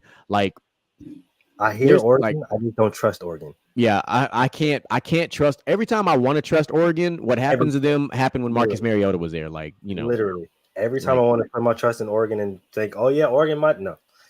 The one thing Oregon you can never take away is they have the greatest and flyest uniforms in college. That's about it. You're gonna graduate with about 20 uniforms from Oregon when you. On the flip side of your Tampa Bay argument, I would say also don't be surprised if they go 10-7 and win that division and get the playoffs. That is for no reason. They're going to be they're boom or bust. That's an absolute 100% boom or bust. Yeah, because that division is ripe for the taking for them, for Atlanta, for even New Orleans. Like, and Carolina, we'll see. Carolina has a good young defense. Like, they at least have something to build off of. That they have a good young defense. Their offense, you did trade away DJ Moore, which I'm going to talk about that. So I don't know what the rookie's going to throw to, but we'll cross that bridge when they get to it. They've got a tough matchup in Week 12, Thursday Night Football, which this could be one of the better Thursday Night Football games of the entire season. They've got the Seattle Seahawks. We'll also know what Geno Smith's going to truly look like, because we know he had a renaissance last year, which means, people forgot about him, and the film that they had, they probably threw away, and now they've got this last year's film. So we'll see what the difference is. But they made some additions. So, we'll, see what Seattle looks like by this time. But this is going to be a good, tough game for both teams, really. I think the 49ers will squeak this one out. But I think it's going to be very close, assuming Geno doesn't, turn into Jets Geno Smith and throw a bunch of interceptions or anything. But and I think that's the only problem, right? Because Geno, outside of playing the Niners last year, looked great, and then when he played the Niners, he didn't. Looked like trash. Yeah, so Geno, we just need you to play better during the Niners. That's then again, a lot of good quarterbacks look like trash against the 49ers. Talking about that defense, except for Jarrett Stidham. I mean, they made Dak Prescott look a certain type of way. I heard that. But the Cowboys embarrass themselves on the regular. So tell him to chill out back there. He on the field and whatnot. Week 13, the Niners have the Philadelphia Bulldogs on deck.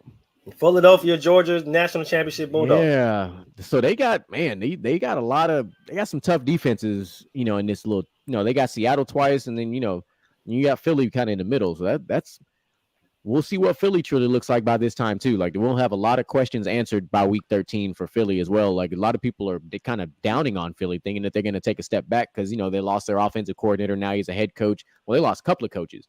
But I do want to send a shout out to Brian Johnson, who moved up. Brian Johnson was one of the coaches at my high school when I was coming up. So I love to see somebody from my high school being successful, making that move into the coaching. Jalen Hurts, local kid. His dad was my football coach in high school. So, like, it's great to see a lot of that type of stuff going on. I used to watch that little child run around our two-a-days practices and stuff before he was, that beast in the weight room that he is now. So I think the Eagles will be fine. I actually think the Eagles will win this game, because I think the Eagles are I think the Eagles have a great shot at going back to the Super Bowl. Like, I really do. Like, I think they've legitimately, you're in the NFC. It's not near as tough as that shootout going on in the AFC. Like, True. There is a lot of teams that are going to cancel each other out in the AFC. In the NFC, you don't really have that many big dogs. Like, you really don't. Like, Philly and the Niners are probably going to be your top two teams, most likely. I think Dallas can throw their hat. No, Dallas their name in the hat. Absolutely. I think it's a three-headed monster in the NFC. And I'll give you that. Mm-hmm. Like, just Philly fighting for the division is step one. But if Philly wins the division, then Dallas will be 3 and they'll get in and it'll be fine. But but I do think it's I'll give you that, as much as I don't like talking about everything Cowboys. But yeah, they're on paper, they absolutely are in this conversation, because the NFC is just that weak. Like, somebody got to make the playoffs. Hell, Detroit might fuck around and sneak in this year. Like, I think Detroit's going to win that division. Detroit may even come in as they may come in as a division winner. I got Detroit or Chicago taking that division, honestly. I don't think Chicago gets above 7 or 8 games. Actually, you know what? I had Detroit win the division. We brought that up a couple shows back. I had Detroit winning this division this year, just like we had Minnesota last year. So it was great. So they follow up that Bulldogs game with another Seahawks game. So they get, that's quick. You know how these division games go. So they'll probably split with Seattle, more than likely. I would hope they would. Honestly. They have to. For the sake of their playoff hopes, they have to split with them, or just sweep them if Geno just decides to play like absolute dog shit for 2 games, because that's rough. Like, that's a rough stretch. Seattle to Philly to Seattle. That's a rough stretch for whichever quarterback is doing it for the Niners. Like, that's a tough stretch. Yeah. Then they get a bit of a they get a break in week 15. They've got the Arizona Toddlers on deck. I say a break because we don't if Kyler's even going to play by this time. They'll have Kyler by then.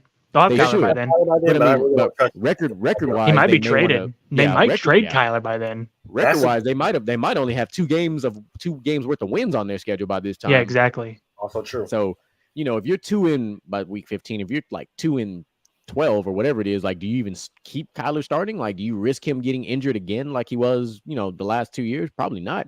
I'd consider shutting him down. But I mean, if you get that number 1 seed, you better believe Kyler's getting traded. But that's a hefty contract to for another team to pick up, and I wouldn't pick it up. It's not a friendly contract for your cap. Like, it's just not. Hey. Week 16, another tough game on deck. They've got the Baltimore Ravens on Christmas Day. So we got some pretty good games on Christmas this year. We got some good games on Christmas. Yeah, that's a good. That's a game. We got the Raiders getting slaughtered on one channel, and we got a good game on the other. Like this. So like this Baltimore Niners game can go one of two ways. It can be one of those weird like 17-14 type games. Yep. Or it can get into the upper 20s and 30s. Like these are two teams that could score a lot, or their defenses can slow you down enough to where you score when you can. True. So will Lamar be healthy by this time? Like, will he stay healthy? Will Odell still be on the field by this time? Those are, legitimate questions that we need. Will this new offense, will this new look offense actually look better suited for Lamar than his past, offenses? Like, there's a lot of question marks with this. At this point in the season, I have Lamar Jackson on pace to win his second MVP award. I said the same thing. Yes, somebody else said it. I really hope that's the case, because I was saying the same thing. Like, I was like, look, because we've talked about this with Lamar. Lamar in his entire career has never been surrounded with true weapons. Like, no one's given this guy like a true. He won a Heisman in college with, who was his guy? His guys aren't even in the NFL. Like, then he goes to the Ravens, and your number one guy was your tight end. So if this season's not a bust, but let's say that it's a not a great season for Lamar this year. He had Zay Flowers, Mark Andrews. I consider a more washed Odell. Mm-hmm. Are we still going to hear the same excuse of he didn't have weapons, even though he just got paid this outlandish amount? They're not getting any more with this contract he signed. They're not getting any more. So am I going to keep hearing the excuse if he didn't have the weapons? It's going to depend, right? Because if Zay Flowers can't get open, and if Odell does break down halfway through the season, and then Nelson Aguilar is your number 2 or your number 1, right? Then yeah, you're gonna say he doesn't have any weapons, but it really depends on whether these guys can stay healthy. That, and you've got to remember the most important factor in all this is a brand new offense. Mm-hmm. How often does a brand new offense in year one just take off? Like, I'm not saying Lamar can't do it. He's one of the smarter quarterbacks in football. He just doesn't get the credit because all we see him do is run what looks like a run style offense that doesn't have him throw the ball a lot. And I'm like, no, Lamar can do it. And I think they have a really good coach in place to put together the right type of offense for the skill set of Lamar. You're going to see Lamar do things that you probably didn't think he could do. Oh, I think he can do them. I do too. But they're, the normal analysts out there that try to say he doesn't have, he doesn't have the deep ball. He doesn't have them. Like, man, look. That man has a very, very. I like the way he throws that laser of a ball. It's like on a tightrope. It's such so I think it's a pretty ball. Like, definitely pretty. Most of his touchdowns to Mark Andrews, outside the numbers is where he struggles to me. When it's the opposite hash, that's the weak spot I see in his passing game. Aside from that, he throws a good ball. Yeah, and I mean there's a lot of quarterbacks that struggle throwing to the opposite hash, depending on what hands you are. Difficult throw, that's just a really difficult throw, and only the really, really, really good quarterbacks can really make that throw on a consistent level. So I can because even Josh Allen definitely struggles with that opposite hash. Like there's an upper echelon of quarterback that can throw from pretty much anywhere on the field, and then there's like that next group of guys. Like they're still good quarterbacks, but they just can't make all the throws. Like, so you have to, and that's on the coach now. The coach has got to know, okay, we're on this hash. I know let's not run a route to our number one receiver in this window, knowing that we may not get that ball over there. Let's do something a little different and try to get the ball where we need to get it so we can, keep running our offense accordingly. That's a coaching thing at this point. Or just say, hey, Lamar, take off. They've got week 17. We've got on New Year's Eve, the Washington Commanders on deck, or whatever their team name's going to be, depending on all that weird stuff. And I don't know if you saw it, Moolah. Did you see the sale is getting held up right now? Yeah, it's yeah. I mean, we knew this was going to happen, right? Like, we knew this was going to happen. We did know that the person that was filing for that claim was really adamant. Like, he wasn't going to drop his case. Not even a little bit. He wasn't going to budge whatsoever. So we knew this was coming. I'm not surprised nor shocked about it at all. Honestly, I thought that if he's not going to budge and if he's not going to move, then they're most likely going to end up changing their team name again. Just because he seems very, very serious on this. all those fans down there are like, Commanders isn't racist enough. Yeah, that's exactly what they're doing. Like, we're gonna see a professional sports team change their name multiple times in a short time. It's just it's insane. Like, in my mind, like, the guy that has the rights to it, like, what is your reasoning? Like, why are you hanging on to this? Why are you holding an organization hostage from, like, what value to you does it have that we're not, grasping here? Somewhere down the line, the Washington Redskins or the Commanders or the football team, they beat his team and he just can't let it go. And he's like, you know what? If I can't win that way, I'm gonna win this way. Y'all can't have the name. Like, are we gonna, when we start talking about like the history of the Washington football team, are we gonna have to talk about the Redskins time period, the Commanders time period, and then the whatever the fuck we're gonna be the third go round? Like this, it's gonna be like multiple facets. You gotta go. Yeah, like, it's confusing. So I don't know, but by that time, I hope the Commanders are at least competent by this time. Like, they weren't terrible last year. They actually, and I like the addition of Eric Bieniemy. I think we get to finally see him outside of Patrick Mahomes and see what he can do. And there's a lot of people who feel some type of way because of what happened when he was in college and all this other stuff. But I feel like he's getting set up. I feel like Eric Bieniemy is getting set up, man. Because people are like, oh, well, if he does good, he could end up taking that head coaching role. They have Sam Howell. He just had Patrick Mahomes his entire offensive coordinator career. Yeah. Like, you can get away with things with Mahomes that you are not going to be able to get away with on this offense. And their offense is really by committee. Wide receiver, running backs, quarterbacks, everything's by committee with this team. And he's been a part of a structure. And do I think Eric Bieniemy is a good coach? Yes. By reports, is he a bit of an asshole? Also, yes. I'm not really worried about that. If he wins games, I don't care if he's an asshole, right? If you're winning Super Bowls, I don't care. And that's why I felt like he should have stayed with Kansas City and eventually just assumed the role as head coach after Andy Reid left. Now, I understand that he wants to kind of hurry that process along and get his own head coaching job. But I think if he would have stayed 3, 4, 5 more years, maybe 1 or 2 more Super Bowls with the Chiefs, he would have ended up been the head coach anyway, because Spagnuolo at 100 years old ain't going to get that spot. Bieniemy was a lot younger. He was in position to get that spot. So it's confusing me why he left in the first place. And of all teams to go to, the Commanders, which I get it's in the NFC, and the NFC is a lot weaker. But, like, what are you working with, man? You ain't got nothing. You have Terry McLaurin and what? Like 4 and running Ron backs Rivera. And Ron Rivera is a dumbass.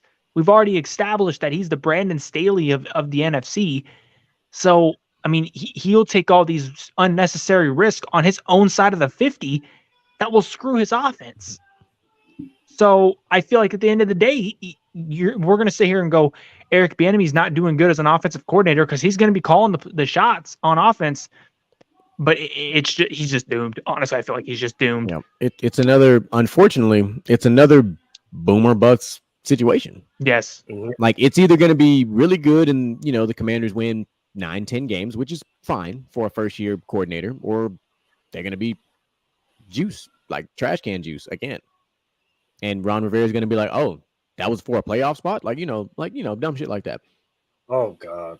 Yeah, that was one of the worst press conferences last year. Like, how did you not realize how important of a game you were just involved in, my guy? Like, come on now. Like, I know you had some medical things and you overcame a big thing, but come on, man. You have one job as a head coach, and you are the master organizer of everything, which means you have to know everything. If I'm going into a game late in the season, I need to figure out, is this for playoff implications? Like, I should know by my record if it's a playoff implication game or not, but that's neither here nor there. I ain't gonna lie, bro. We would have fought, bro. I swear. We would have fought, bro, because there's no way. But this is also the same guy that also trusted Carson Wentz, which if you trust Carson Wentz, you've doomed your own career as it is. So. I feel like that's when Ron Rivera should have lost the job, when you benched Heineke and put in Wentz, and Wentz went out there and laid an egg. And they should have fired. They should have fired him the next day. Should have fired him when he let Taylor Heineke go to the Falcons, I believe it is now. Like, at least you would have had. I think at least Bieniemy would have had a quarterback that was competent and familiar with what's going on. Yeah, and it's not like Heineke was a terrible quarterback. Like, it's really not. He was serviceable. And sometimes you need serviceable until you can draft the heir apparent, and that's cool. But what you don't want is uncertainty, like Sam Howell. Uncertainty. We have no idea what the hell we're about to get from Sam Howell at all. It could be really good or it could be absolutely bad. People are going off of 2 games. Yeah, like we're going off of 1 game, 2 games. If Come on. One thing you do is you cannot go off of a short sample size in the NFL. You will lose every time. Short sample size versus a big sample size, 2 games. Come on, guy. Like let's not do this. Like let's be realistic. Like this is the NFL. And I guarantee you, really, really good NFL coaches are going to dissect the shit out them 2 games and figure some shit out. Oh, no, most definitely. You can look at Sam Howell's game from college and tell what his problems are, and tell exactly and just know exactly how he's not going to beat you. You can scheme exactly what to cook up a specific scheme or or come up with a specific defense, specific coverage fronts, blitzes, attacks, just to really mess him up and really get him off his game mentally. Because once that happens, it's a long game. And we're going to find out in the first week or 2 with him, because teams will probably do is they'll take away the run game and be like, let's see if you can beat us. Let's see if you got it. Now you have Terry McLaurin. We're going to force you to not be able to run the ball and not let you throw to Terry McLaurin. Let's see if you're that guy. And we're going to find out real fast if he can do it. We're like, oh, you struggled against cover 3 in college. I'm going to throw this cover 3 out there just to see if you've watched enough film and made the adjustment being in the NFL. Like these defensive coordinators aren't dumb. Like they know how to dissect a quarterback. Like granted, of course, you've got your elite guys that it doesn't matter what defense you throw, they're going to eventually overcome it. They did the same to Patrick Mahomes when they put the 2 high safeties up there for a while. He struggled, but then they overcame it eventually because you started to take away parts of what he was really good at. And then what did you do? He overcame it. And now it doesn't matter what defense you put out there. Mahomes is going to do Mahomes things. But that was also partially because of who we had for our 11 man, when we put out there. Tyreek Hill, when you don't give him the long ball, when you take away the long ball, his ability for you shrinks dramatically. So you have to go a lot more to screens and things like that. This year, we had Juju, who was really, to me, a possession receiver, the first one he's ever had in his career. So you still have McCall Hardman who could take the top off, but teams didn't fear McCall Hardman the same way they did Hill, even though he has the same speed, which teams would underestimate. And then you had Juju who could roam the middle in the outside numbers, and then obviously Kelsey just doing whatever he does. Yeah, and then you stole Kadarius Toney. I don't know why the Giants made that mistake. I'm just gonna, they y'all flat out stole Kadarius Toney from the Giants, and it's reflective of what happened when you brought him into the mix. Like he had some injury woes, but he's a young player. Sometimes you've got to let like that would have been what they did with Kadarius Toney was just as bad as like if the Vikings would have let Percy Harvin go after the first couple of injuries he had. Like it make it make sense. You got to let these guys kind of get going. This was Tony's like first go round of all this shit. Like let that man get going, and you got a great coach in Brian Daboll who's a really good schemer, and then you took away a key piece in my opinion who you could have moved him anywhere around the field and helped out a guy like Daniel Jones who is anemic at quarterback. Yeah, and what's crazy is we lost Tyreek Hill, who's the best guy when it comes to horizontal movement in the NFL. His horizontal movement is just terrifying, and we got possibly the next best guy with Tooney. I didn't realize how good of horizontal movement this guy had until he got to the Chiefs. Because I really didn't pay attention with the Giants because no one gives a shit about the Giants. Let's just be honest. And when he would play, I was like, damn, I've seen this somewhere. No, he doesn't have the exact speed Hill does, but when we talk about side to side movement, he's right there. Especially with his frame, that's what makes him so dangerous. Go watch his film in college. He was doing this in college. He plays 15 games this year. He'll be a top 20 wide receiver in the league. Oh, yeah. Absolutely. Yeah. I have no doubt about that. He just got to keep his hamstrings good, and it's the hamstrings. Or Patrick Mahomes or Andy Reid anymore, because I did that last year, and I'm never going to do that again. We made that mistake together. It's okay. Yeah, made that mistake. I burned on that hill too. It's okay. It's okay. Yep. Sorry. I enjoyed watching everyone burn on that hill. I ain't gonna lie. I'll eat that. I'm not even going. I'm not. Yeah, I'll eat that humbly. I will eat. I will admit when I'm wrong. Any point in time, I don't care. Like, because if you can prove me wrong in the middle of me talking shit, I'm quiet. Because Tom Brady did it, Patrick Mahomes and Andy Reid did it last year. I ain't got shit to say no more. Hey, I'm just gonna sit back and watch. Yeah, you would think after about 2016, people probably stopped trying to say anything about Tom Brady at that point because he continued to shut people down, and it was hilarious. Hey, he made an asshole out of me for sure. But these Niners finish out their schedule against what's left of the Rams. By that time, they'll probably be so bad. They'll also be in the Caleb Williams sweepstakes, which there were some stories that came out. I didn't get to confirm a lot of them that they looked at Matthew Stafford being moved. There was some conversations that happened where they looked at moving him.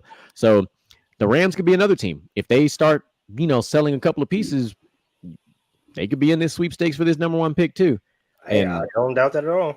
Actually, I don't even know what picks they have left because they traded away so many picks. I don't even know if they have a first round pick. Stafford was on the market, what team wants him, and what are you willing to give up for Stafford coming off this injury?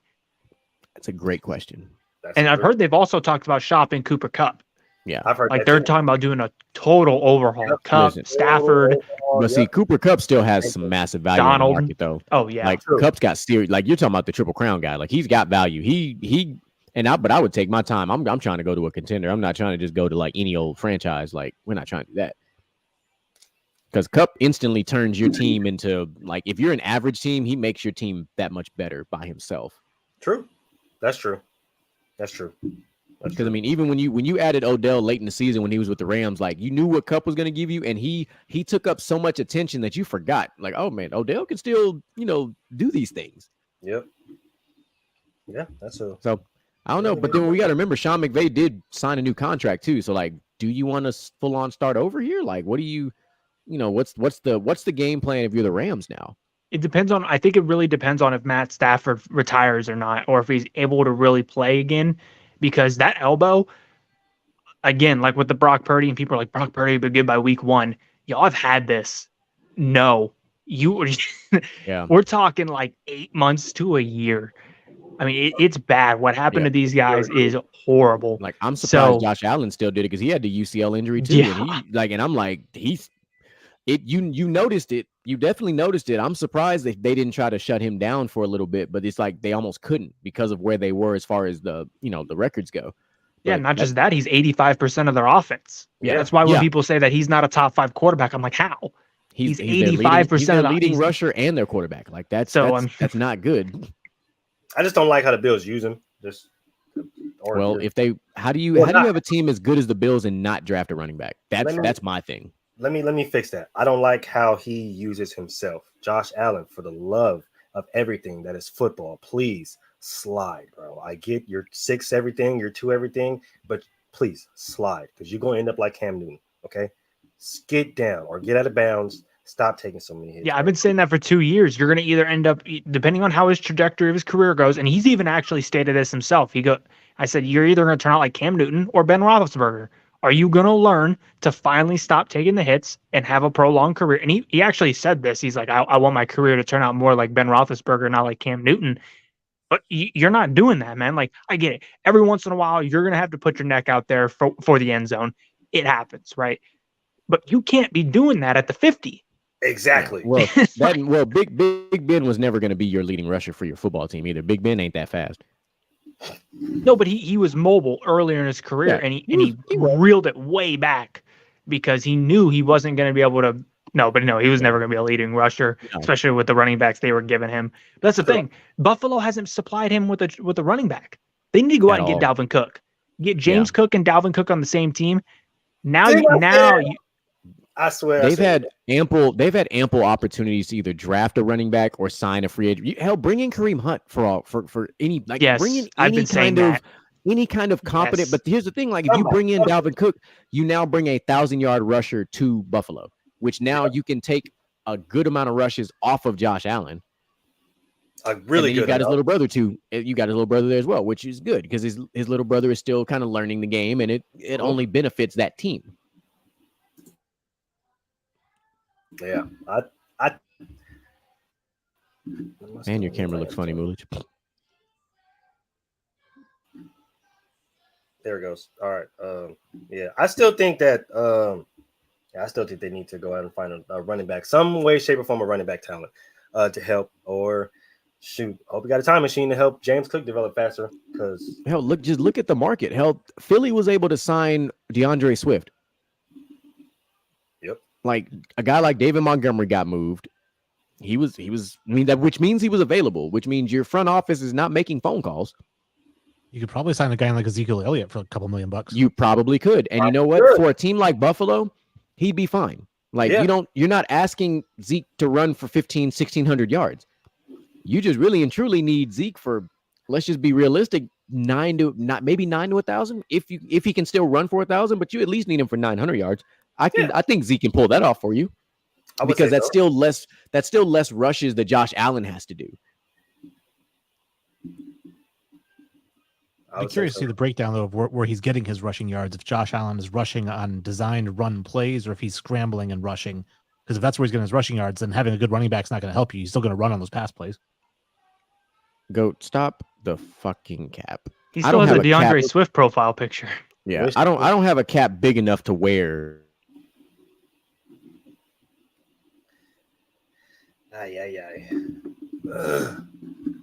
Dear, but the Super Bowl, stop it. Yeah, no. I got some football helmets I can stack on top of my head. Yeah, but like you're not coming out of the NFC. All right, you're not beating the Eagles. You're not beating the Niners. Hell, you might not even beat the Cowboys. Like, let's just play that game. But it's more about how that defense turns out than the offense. I think we know what the offense is. Well, that defense, that secondary is very suspect with Detroit, but their front line is good. They have a good front line, but I said good. I didn't say great. I said good. But their secondary was giving up a lot of yards last year. That's cute. Those are fighting words. I'm not worried about what he got to say. This has been another episode of From the Sideline. We appreciate you guys for pulling up today. Appreciate everybody in the chat. If you guys want to catch the show, if you missed it, all the links are down there right under us. Make sure you guys go hit those links, follow all the socials. Appreciate all of our audio listeners, Spotify, Apple Music, etc. You guys know who you guys are. We appreciate you guys for coming in and tapping into this with us today. Final words, Wayne. Like I said, no final hot takes. I already gave him early in the show. Like I said, I think Keon White's going to be the defensive rookie of the year. I'm going to stick by it. So I expect maybe 9 or 10 sacks at him this year. GQ. I like that. That's good. I have high hopes for at least our defense right now. Like I said, the offense remains to be seen. But like I said, make sure you catch all the shows that we have next week for Gentleman's Talk. Like I said, if y'all caught the last episode, we gave you guys a little preview. We are debuting the round of 32. We are going to take 32 of our favorite childhood cartoons, put them on a bracket NCAA style, and we going to debate roundtable style until we find our champion. So make sure y'all check out the 2-part episode of Gentleman's Talk for the round of 32, streaming on every single Wednesday at 7:30 Central Standard Time. All right. Sports. Hey, appreciate you guys having me on. Unfortunately, the real conversation that I originally heard from was not able to be had at this episode because that blasphemy will be shut down next week. You heard him. I'm looking forward to it because that was atrocious. And I totally meant no disrespect by any of that. That was just totally a bot comment. I just wanted it to be seen and understood that because I'm willing to come up here and actually, defend my point. Unfortunately, a top 5 wide receiver of all time is not being considered for top 10. Apparently that makes no sense. Other than that, it's cool having another, military member on the set. Normally I'm the only one. So other than that, it's, pretty cool. Appreciate you guys having me up here. I'd love to come back. Definitely, man. You were great. Honestly, bro, we would love to have you back. Appreciate everybody for stopping by today. That has been another episode of Inside the Huddle. We appreciate you guys, man. See you guys next week.